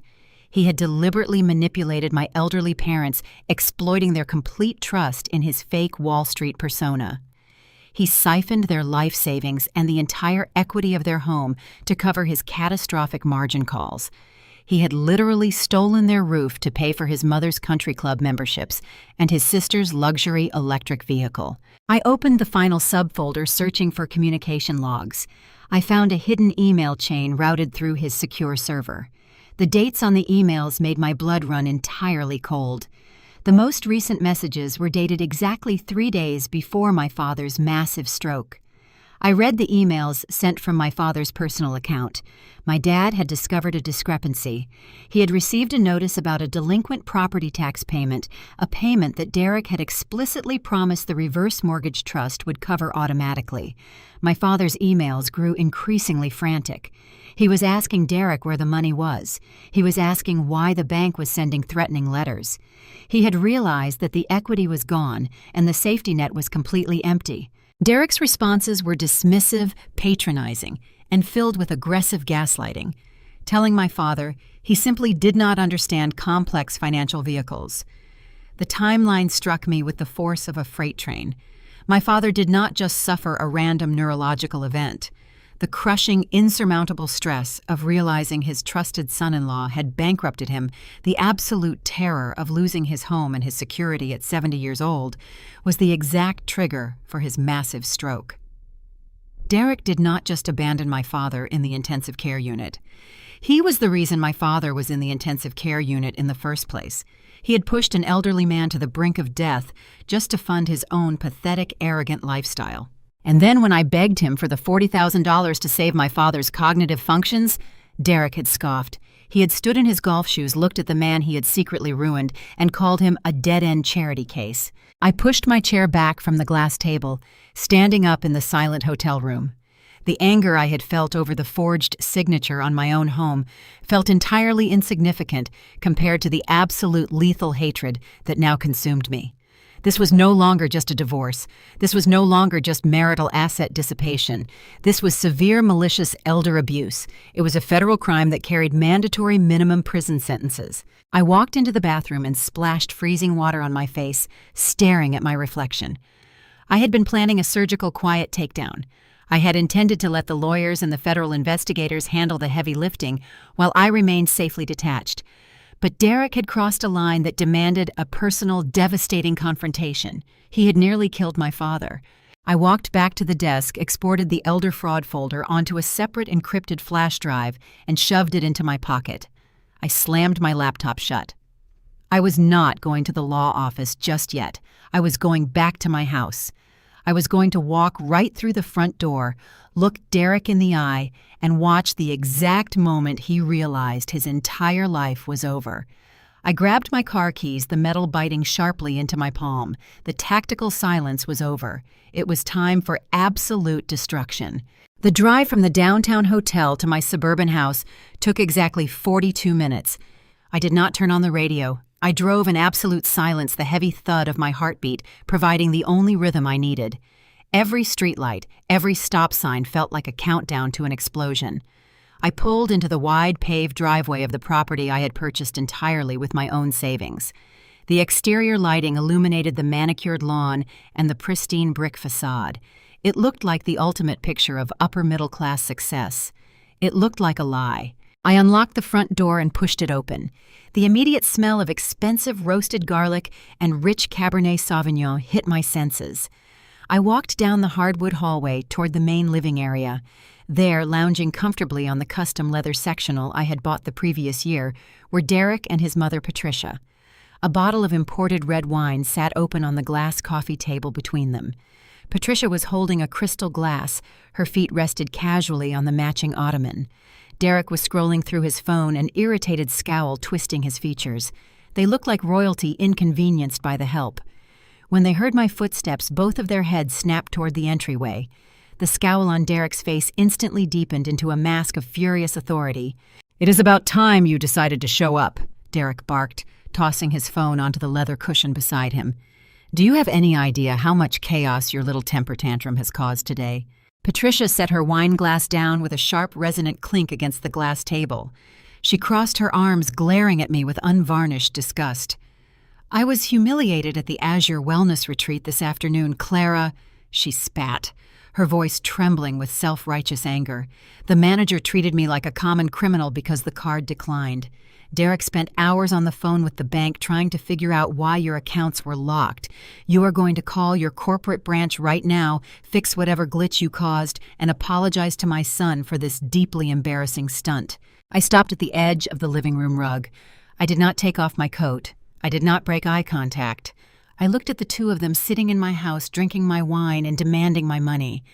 The absolute blinding rage I had felt in the hotel room crystallized into a cold, unbreakable weapon.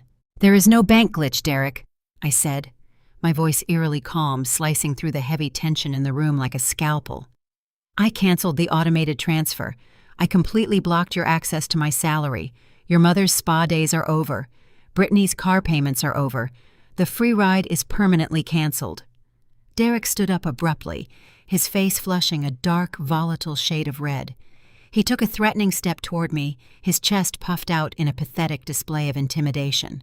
"You do not get to make unilateral financial decisions in this marriage, Clara," he shouted, his voice echoing off the high ceilings. "I am the financial advisor in this family. I manage the wealth. You are going to log into your portal right this second and restore the funding pipeline, or I swear I will freeze every single joint asset we possess." I let out a short, hollow laugh. The sound was utterly devoid of warmth. "You mean the assets you have already drained?" I asked, watching the initial flash of confusion cross his eyes. "You mean the $150,000 home equity line of credit you fraudulently opened against this very house by forging my digital signature?" The color instantly vanished from Derek's face. He froze, his mouth opening and closing like a suffocated fish. Patricia looked back and forth between us, her confident sneer faltering as she sensed the sudden catastrophic shift in the power dynamic. "What are you talking about?" Patricia demanded, her voice shrill. "Derek, what is she talking about?" I did not wait for his pathetic attempt at a lie. I reached into my leather tote bag and pulled out the thick stack of documents I had printed at the hotel business center. I walked directly to the center of the room and slammed the heavy sheaf of papers onto the glass coffee table. The loud smack echoed like a gunshot.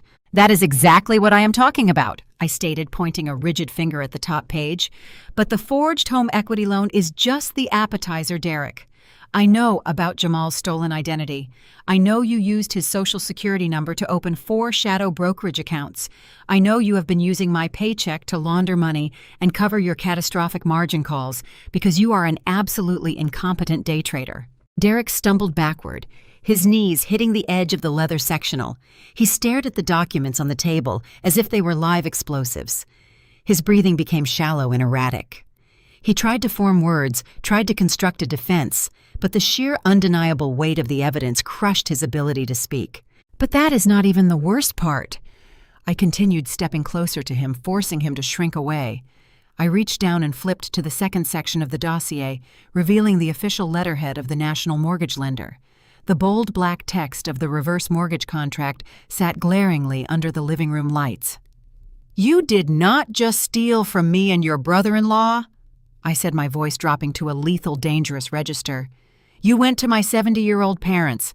You acted as their fiduciary advisor. You looked my father in the eye and coerced him into signing a predatory loan that drained his entire life savings and stripped the equity from his home. You routed $200,000 of their retirement money directly into your offshore shell accounts at Apex Wealth Solutions to cover your massive gambling debts. Patricia gasped a sharp, ragged sound of genuine shock. She looked at her son, her eyes wide with sudden terror. "Derek, tell me she is lying," Patricia begged, grabbing his arm. "Tell me you did not steal from her parents." Derek aggressively yanked his arm out of his mother's grasp. The panic in his eyes vanished rapidly, replaced by a cornered, venomous fury. The charming, sophisticated facade entirely melted away, revealing the desperate, malicious predator underneath. He glared at me, his fists clenched at his sides. "They are old, Clara," Derek screamed, spit flying from his lips as his voice cracked with rage. "They are old and they are going to die anyway. That money should be mine. I am the financial expert. I know how to leverage capital. I was going to make it all back when the market corrected. You have no idea how finance works. You are my wife. You owe me submission and you owe me your support." The atmosphere in this living room turned instantly toxic. The sheer unapologetic evil of his statement hung in the air, a vile confession of elder abuse and financial treason. He had completely abandoned any pretense of innocence. He was justifying the theft of my parents' security as if it were his inherent right. Patricia, instead of being horrified by her son's admission of a federal crime, immediately defaulted to her base instinct for self-preservation. She turned her venom back onto me. "He is a man trying to provide for his family," Patricia yelled, stepping in front of Derek to shield him. "He was making aggressive investments for our future. You are making a disgraceful fuss over a temporary cash flow problem. You bring this up now, making a scene when you should be supporting your husband. If you make this public, you will completely ruin the family name." I stared at the two of them.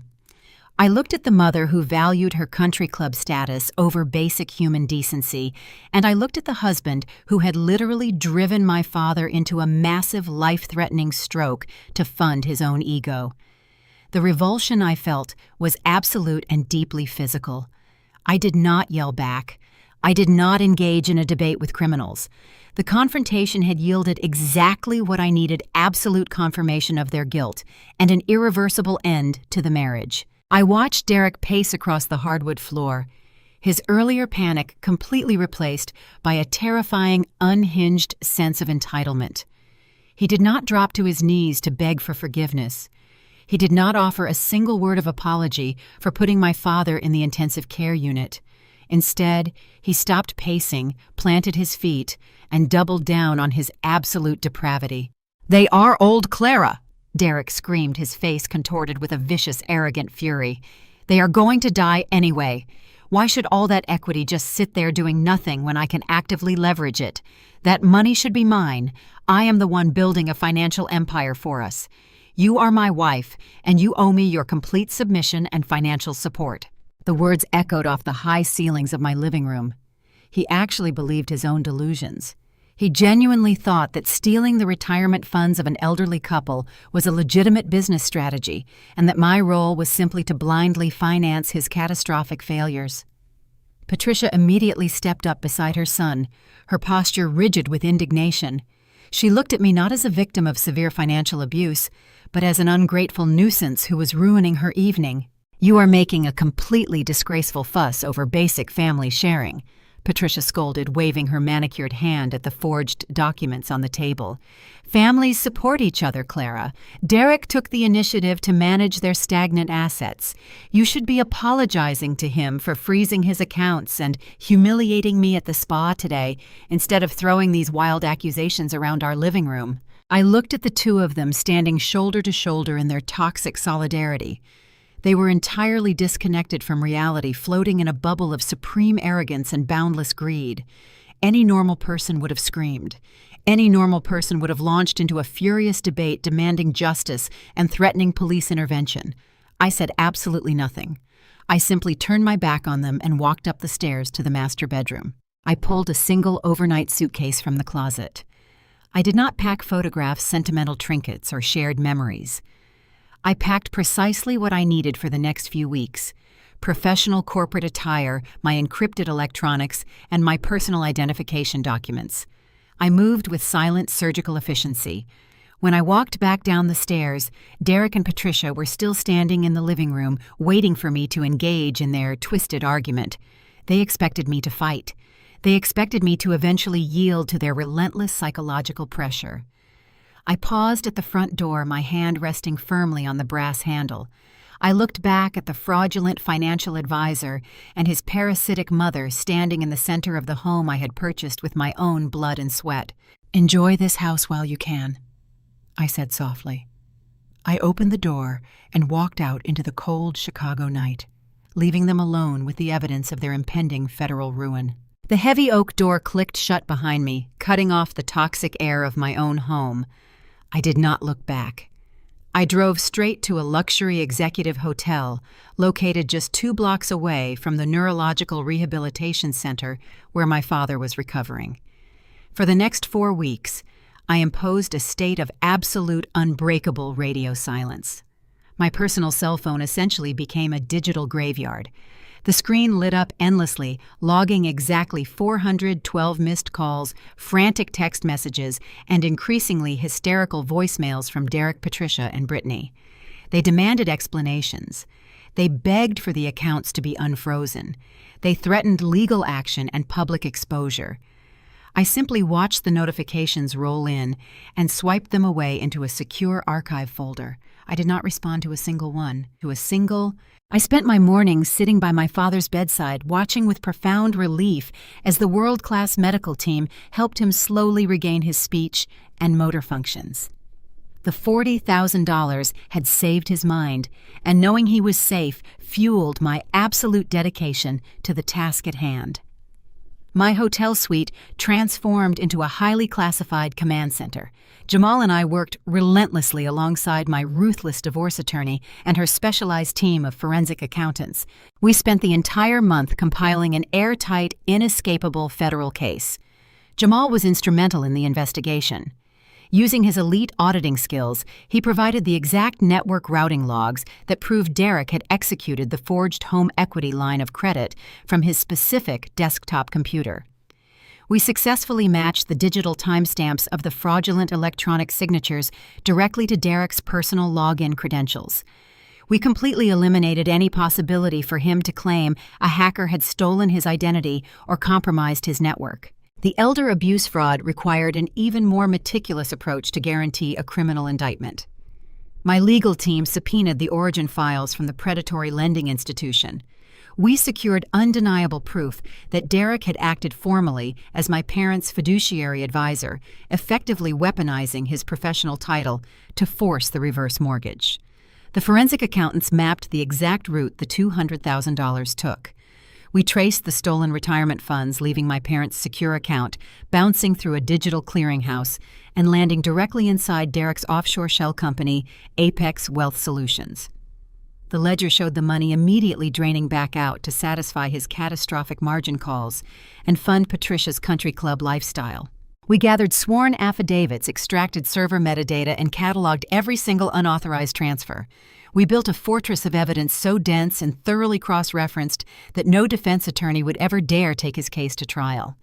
Derek and his family spent those 4 weeks floating on the fumes of maxed-out credit cards, entirely oblivious to the fact that their financial execution had been fully drafted, verified, and legally sealed. The preparation phase was officially complete. We were finally ready to drop the hammer. My lead attorney, a woman who had built her formidable reputation prosecuting white-collar criminals before moving into high-net-worth divorce litigation, laid the final bound dossier on the conference table. We had a critical choice to make regarding the deployment of this mountain of evidence. A standard approach would involve marching into a local police precinct and filing a domestic fraud report. But I knew exactly how local jurisdictions handled marital financial disputes. They often dismissed them as civil matters, telling furious spouses to sort out the unauthorized debt in divorce court. Local detectives did not have the bandwidth, the specialized training, or the jurisdictional authority to untangle a sophisticated offshore laundering operation. I was not going to let Derek hide behind the chaotic backlog of a local precinct. We were bypassing municipal law enforcement entirely. We were taking this directly to the federal regulators. Derek's entire identity, his perceived power, and his ability to generate income relied completely on his active licensure as an independent financial advisor. He held a Series 7 and a Series 66 license, granting him the legal authority to execute securities transactions and provide investment advice. With those licenses came a strict, legally binding fiduciary duty to act in the best interest of his clients. By coercing my elderly parents into a predatory reverse mortgage to cover his personal margin calls, he had not merely broken a family promise. He had committed a catastrophic breach of the Securities and Exchange Commission's regulation best interest. Furthermore, by funneling those stolen retirement funds through shell companies to satisfy his brokerages, he was actively guilty of the misappropriation of client funds and blatant wire fraud. Sitting in the pristine glass-walled conference room of my attorney's office, I opened my laptop and navigated to the official Financial Industry Regulatory Authority complaint portal. Jamal sat beside me, his arms crossed, his auditor's gaze, tracking my every click. I uploaded the comprehensive 500-page digital brief directly to the FINRA Enforcement Division. The submission included the precise routing numbers, the forged electronic signature certificates, and the undeniable proof that Derek had commingled client retirement assets with his personal leverage accounts. I systematically detailed his margin requirement violations and the fraudulent tax schedules he had used to mask the bleeding. As I hit the submit button on the FINRA portal, I felt a deep, resonant thrill. This single action guaranteed an immediate severe regulatory review. Within days, his firm would face a full compliance sweep, and his Form U-4, the registration document that allowed him to work in the industry, would be flagged for severe regulatory disclosures. But FINRA was only the first strike. The elder fraud demanded a much heavier, more punitive response. I opened a second browser window and accessed the Securities and Exchange Commission's secure whistleblower portal. The SEC possessed the federal authority to not only strip him of his livelihood, but to recommend criminal prosecution to the Department of Justice. I filled out the tip complaint and referral form with absolute clinical precision. I did not write a narrative about a failing marriage. I wrote a highly technical report on a registered fiduciary exploiting vulnerable seniors. I attached the original reverse mortgage origination documents highlighting Derek's signature as the advising agent. I uploaded the offshore bank ledgers Jamal had extracted, showing the exact timestamps where my parents' home equity was wired to the Cayman Islands to wash his disastrous tech stock positions. I checked the box, confirming that I possessed original independent analysis of the securities violations, officially registering the complaint under the SEC whistleblower program. The digital intake system required me to attest to the accuracy of the documents under penalty of perjury. I typed my full legal name with unwavering confidence and hit submit. The screen refreshed, generating a unique encrypted federal reference number. The confirmation receipt landed in my corporate inbox a fraction of a second later. The federal trap was now officially set. There is a specific terrifying efficiency to the United States financial regulatory system when presented with perfectly packaged, indisputable evidence of elder abuse and wire fraud. The bureaucratic machinery does not care about excuses, apologies, or toxic family dynamics. It only cares about the raw data, and the data I had just handed them was a complete death sentence for Derek's career. My attorney leaned forward, interlacing her fingers on the polished wood table. The Regional SEC Enforcement Office will assign a field director to this file within 48 hours, she stated, her voice carrying a sharp professional satisfaction. FINRA will likely issue an immediate suspension order pending a formal hearing. Because the fraud involves vulnerable adults and active wire transfers across international borders, they will coordinate directly with federal law enforcement to execute asset seizures. He will not receive a polite warning letter. He will receive a raid. I looked out the window of the high-rise law office. Down below, the tiny cars and pedestrians moved through the Chicago streets, completely oblivious to the digital avalanche I had just unleashed. Derek was somewhere out there, likely sitting in his boutique office, desperately trying to shuffle credit card balances to keep his mother's country club account active. He was probably annoyed that I was still giving him the silent treatment, assuming that my eventual return to the house was inevitable. He had spent his entire adult life manipulating the system, believing he was the smartest person in the room. He had weaponized financial jargon to intimidate me and to rob my parents blind. Now that exact same financial system was locking onto him with terrifying precision. The federal government was currently reviewing his bank statements.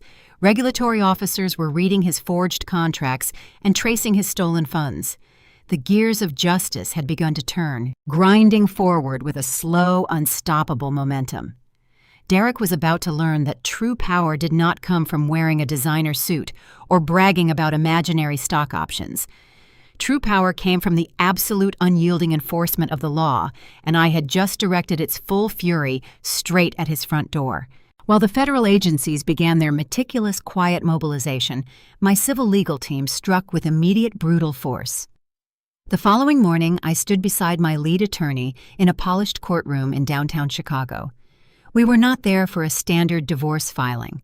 We had requested an emergency ex parte hearing presenting the presiding judge with the exact same forensic accounting dossier I had submitted to the federal regulators. We needed to surgically amputate Derek from my financial life before he could realize he was under investigation and attempt to hide any remaining capital. The judge, a seasoned magistrate who had likely seen every variation of marital deceit, flipped through the heavily indexed binder. Her expression grew increasingly severe as she examined the digital signature certificates and the accompanying Internet Protocol logs provided by Jamal. My attorney delivered a crisp, devastating summary of the facts. She emphasized that the sprawling suburban property was a premarital asset purchased entirely with my executive salary years prior to the marriage. She pointed directly to the forged home equity line of credit, detailing how Derek had digitally impersonated me to extract $150,000. The evidence was absolute and unassailable. The judge did not hesitate. With a few swift strokes of her pen, she granted a comprehensive emergency injunction. In an instant, Derek was legally and financially paralyzed. The court order immediately froze all of his access to any shared marital funds. His name was stripped from our joint checking and savings accounts. The judge also placed an immediate block on any further withdrawals from the forged credit line. The financial umbilical cord that had fed his ego and sustained his family was now sealed by court mandate. If he attempted to move a single dollar, he would be in direct contempt of a federal judge. But securing my own property was only the first half of the morning's battle. The far more critical objective was unwinding the catastrophic damage Derek had inflicted upon my elderly parents. My legal team immediately pivoted to the predatory reverse mortgage Derek had orchestrated. Because he had leveraged his official position as a registered fiduciary to coerce my father into the agreement, the entire contract was fundamentally corrupt. My attorney did not politely ask the national mortgage lender for a review. She hit their corporate counsel with a massive targeted threat of litigation, promising to expose their institution for facilitating elder abuse and financial fraud. Faced with the undeniable proof of Derek's forged advising credentials and the looming threat of the Securities and Exchange Commission, the mortgage lender's compliance department panicked. They capitulated entirely within 48 hours. The lender agreed to formally nullify the reverse mortgage contract. They froze the fraudulent equity withdrawals and initiated an internal unwinding process that completely restored the clean title to my parents' home. I received the confirmation call from my attorney while sitting in the bright, sunny cafeteria of the Neurological Rehabilitation Center. I walked back to my father's room. He was sitting up in his chair, working through a speech therapy exercise with a nurse. His progress was slow, but the light of comprehension was returning to his eyes. I sat beside him gently, took his hand and whispered that his house was safe. I told him that the debt was gone and his sanctuary was fully protected. He squeezed my fingers, a silent acknowledgement that the terrifying burden Derek had placed on his shoulders was finally lifted. While I sat in the peaceful quiet of the hospital, blissfully insulated by my newly constructed legal fortress, a very different scene was unfolding across the city. The calm before the storm had settled heavily over Derek and his entitled family. They were entirely oblivious to the catastrophic legal avalanche suspended right above their heads.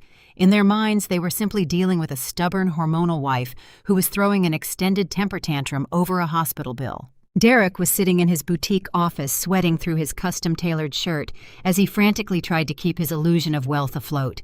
With his access to my corporate salary officially blocked and the remaining equity in my home frozen by the court, he was forced to rely on his rapidly dying credit cards. Jamal had sent me a brief, highly amusing update detailing the chaos. Derek was actively shuffling balances, taking cash advances from high-interest cards just to cover the minimum payments on others. He was playing a pathetic game of financial musical chairs, desperately trying to hide the cash flow crisis from his mother and sister. Patricia, completely ignorant of the impending federal raid, was busy complaining to anyone who would listen. According to Jamal, she had spent her entire Tuesday morning berating a customer service representative over the phone because her platinum card had been declined at a luxury boutique. She was still under the delusion that I was simply being spiteful, confidently assuring her friends that her brilliant son would force me to apologize and restore her shopping allowance by the weekend. Brittany was faring no better. Her electric vehicle was practically running on fumes. She had bombarded my blocked number with frantic, threatening text messages that routed straight to my evidence archive. She was furious that the charging station autopay had bounced. She was driving around the city hyperventilating about the impending repossession of her car, yet still proudly posting curated, heavily filtered photos on social media to maintain her lifestyle brand. They were all fiercely committed to their grand performance. They clung desperately to their country club personas, charging expensive lunches and luxury car washes to plastic cards that were seconds away from being permanently canceled. They thought they were punishing me with their silence. They thought my refusal to return to the house was a sign of weakness, a temporary retreat before I inevitably surrendered to their demands. They had absolutely no idea that the United States government was actively reviewing their bank statements. They did not know that the court had already severed their access to my wealth. I watched the sun set over the Chicago skyline from my hotel window, enjoying a perfectly brewed cup of coffee.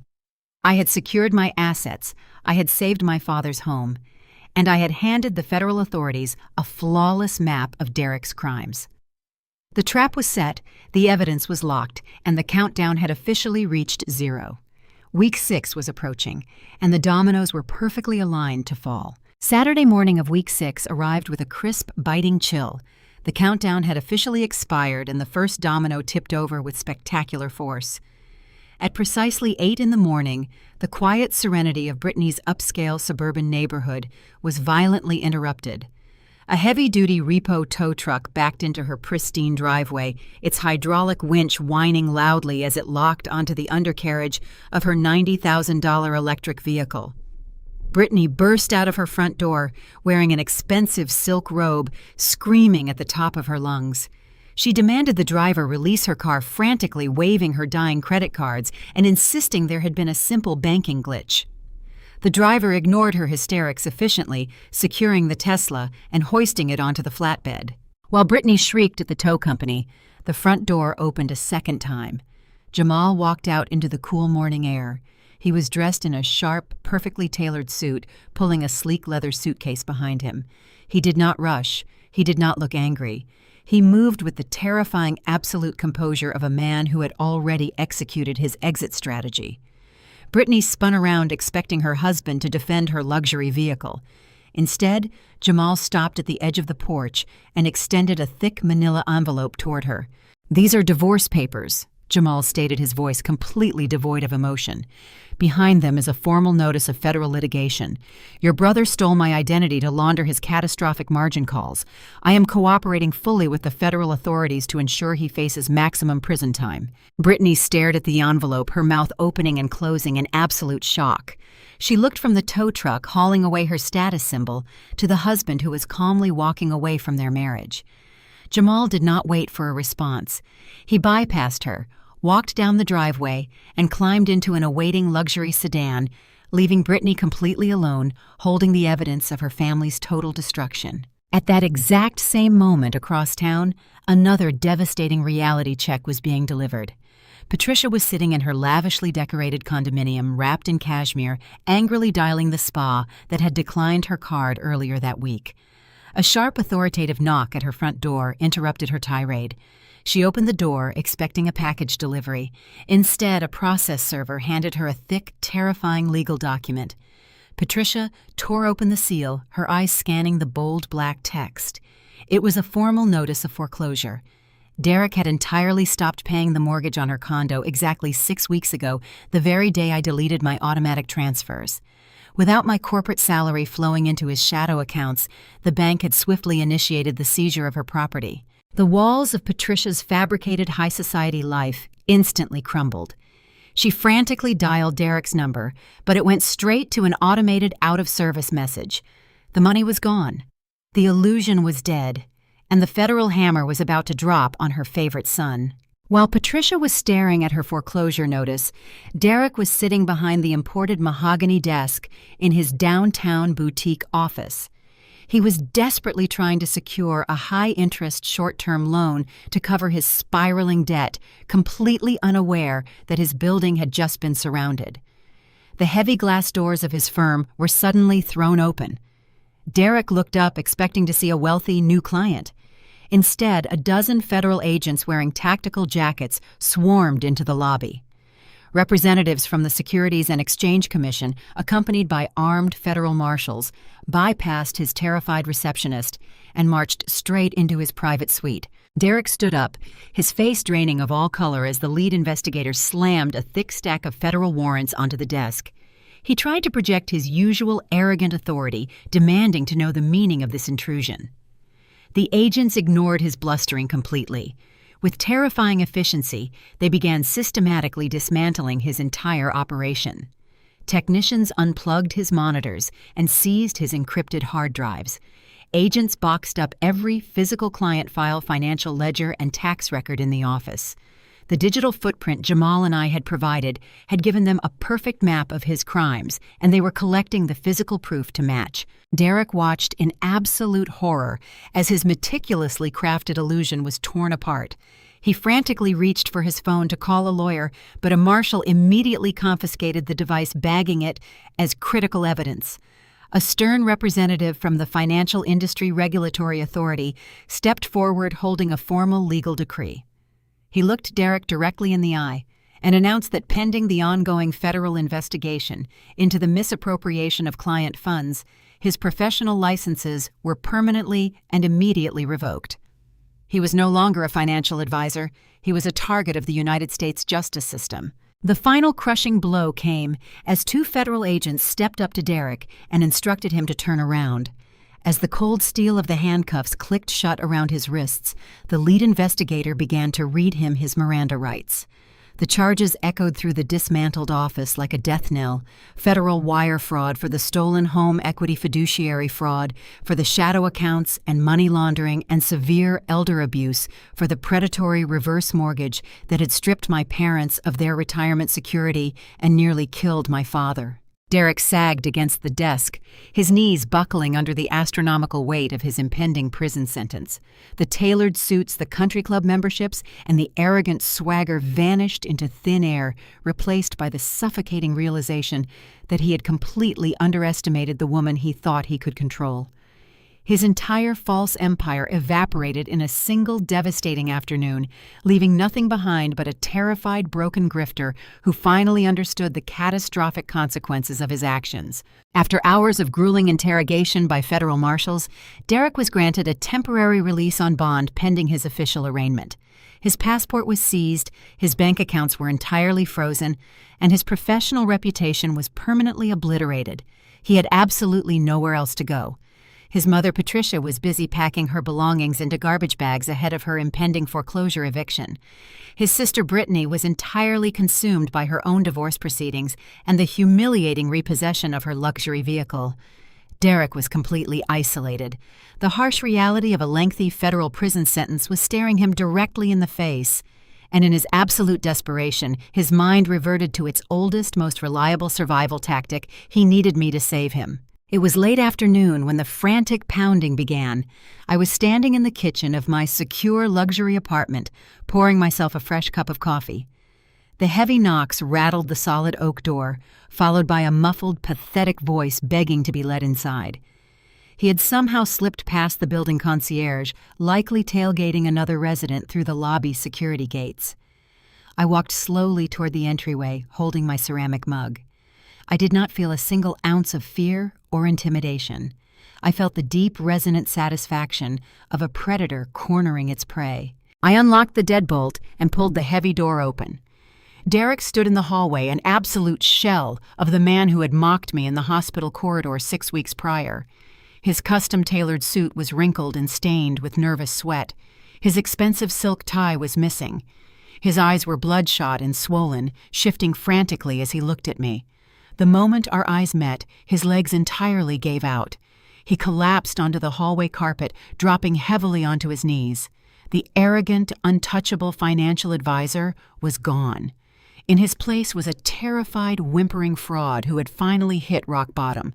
He grabbed the edge of the doorframe, his fingers trembling violently. "Clara, please!" Derek sobbed, tears streaming down his face as he looked up at me. "You have to save me. They raided my office. They took all my client files and froze my accounts. You have to tell the federal agents there was a mistake. Tell them the reverse mortgage was a misunderstanding."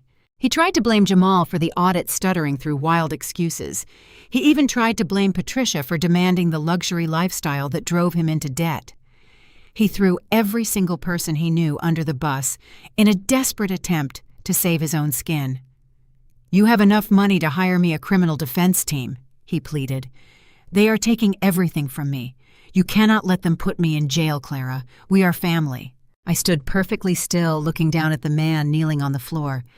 I watched him desperately try to leverage the concept of family, the exact same concept he had ruthlessly mocked when my father was fighting for his cognitive survival. He expected me to cave. He expected the generous, accommodating wife to rush forward, dry his tears, and write a massive check to make his federal problems disappear. He honestly believed that my financial resources were his ultimate safety net. I did not offer him a hand. I did not bend down to meet him at his level. I remained standing tall, my posture radiating absolute freezing authority.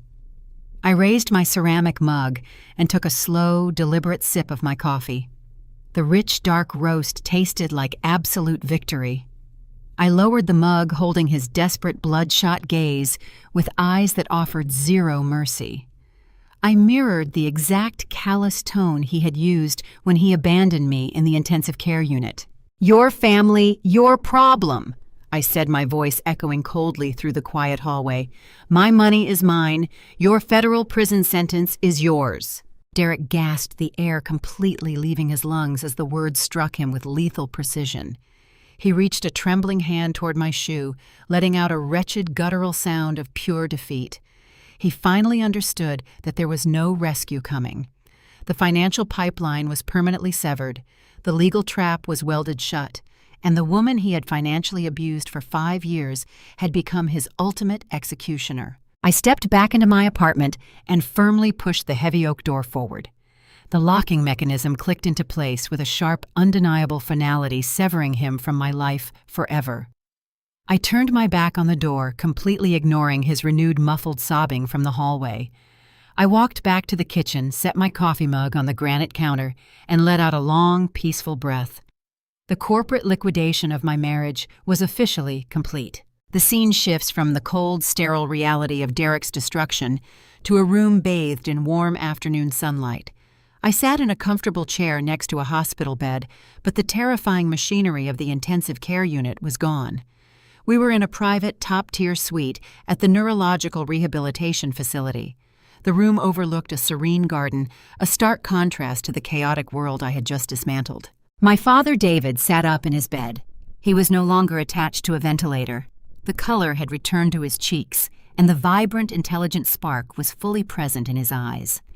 The specialized therapy fully funded by the restricted stock units I had liquidated was working miracles.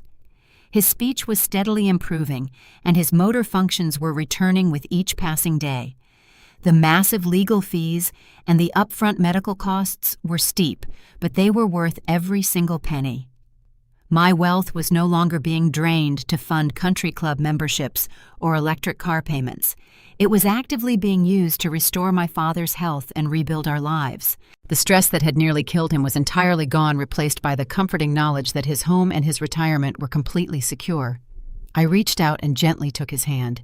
His grip was surprisingly strong. He squeezed my fingers, offering a warm, grateful smile that spoke volumes without needing a single word. I smiled back, feeling a profound, unshakable sense of security. I had protected my blood. I had leveraged every ounce of my professional intellect to shield the man who raised me, and I had successfully eradicated the parasites who had tried to feast on our stability. I was no longer a victim of financial abuse. I was the architect of my own absolute freedom. Never set yourself on fire to keep people warm who only see you as firewood. Have you ever had to legally dismantle a toxic family member? Tell me your story in the comments, and do not forget to subscribe. The harrowing journey of Clara serves as a powerful testament to a crucial life lesson. True empowerment comes from recognizing your own worth and refusing to subsidize your own abuse. For years, Clara operated under the dangerous illusion that relentless self-sacrifice was synonymous with love, tirelessly fueling her husband, Derek's fraudulent lifestyle with her hard-earned success. She bought into the societal expectation that marriage requires unconditional accommodation, even when that accommodation completely drains your spirit, your energy, and your bank account. However, the narrative violently shatters this myth, revealing that predators often disguise themselves as partners. When the ultimate crisis struck her father's life hanging in the balance, Derek's cruel, dismissive reaction exposed the purely transactional nature of their relationship. The lesson here is profound loyalty should never be a one-way street, and financial independence is your absolute greatest shield against exploitation. Clara's transformation from an accommodating wife to a calculating architect of justice highlights the absolute necessity of establishing impenetrable boundaries. She did not seek revenge through chaotic emotion. Instead, she utilized cold, hard facts to reclaim her power and sever the financial pipeline that enabled her abuser. We are often conditioned to forgive to keep the peace and to maintain family harmony at all costs. Yet this story teaches us that walking away is not a sign of weakness. It is the ultimate act of self-respect. It reminds us that we must rigorously audit not just our finances, but the people we allow into our inner circle. You cannot heal in the exact same environment that broke you, and you certainly owe nothing to those who only value you for the resources they can extract. Take a moment today to evaluate your own relationships and fiercely protect your peace by cutting ties with anyone who exploits your generosity.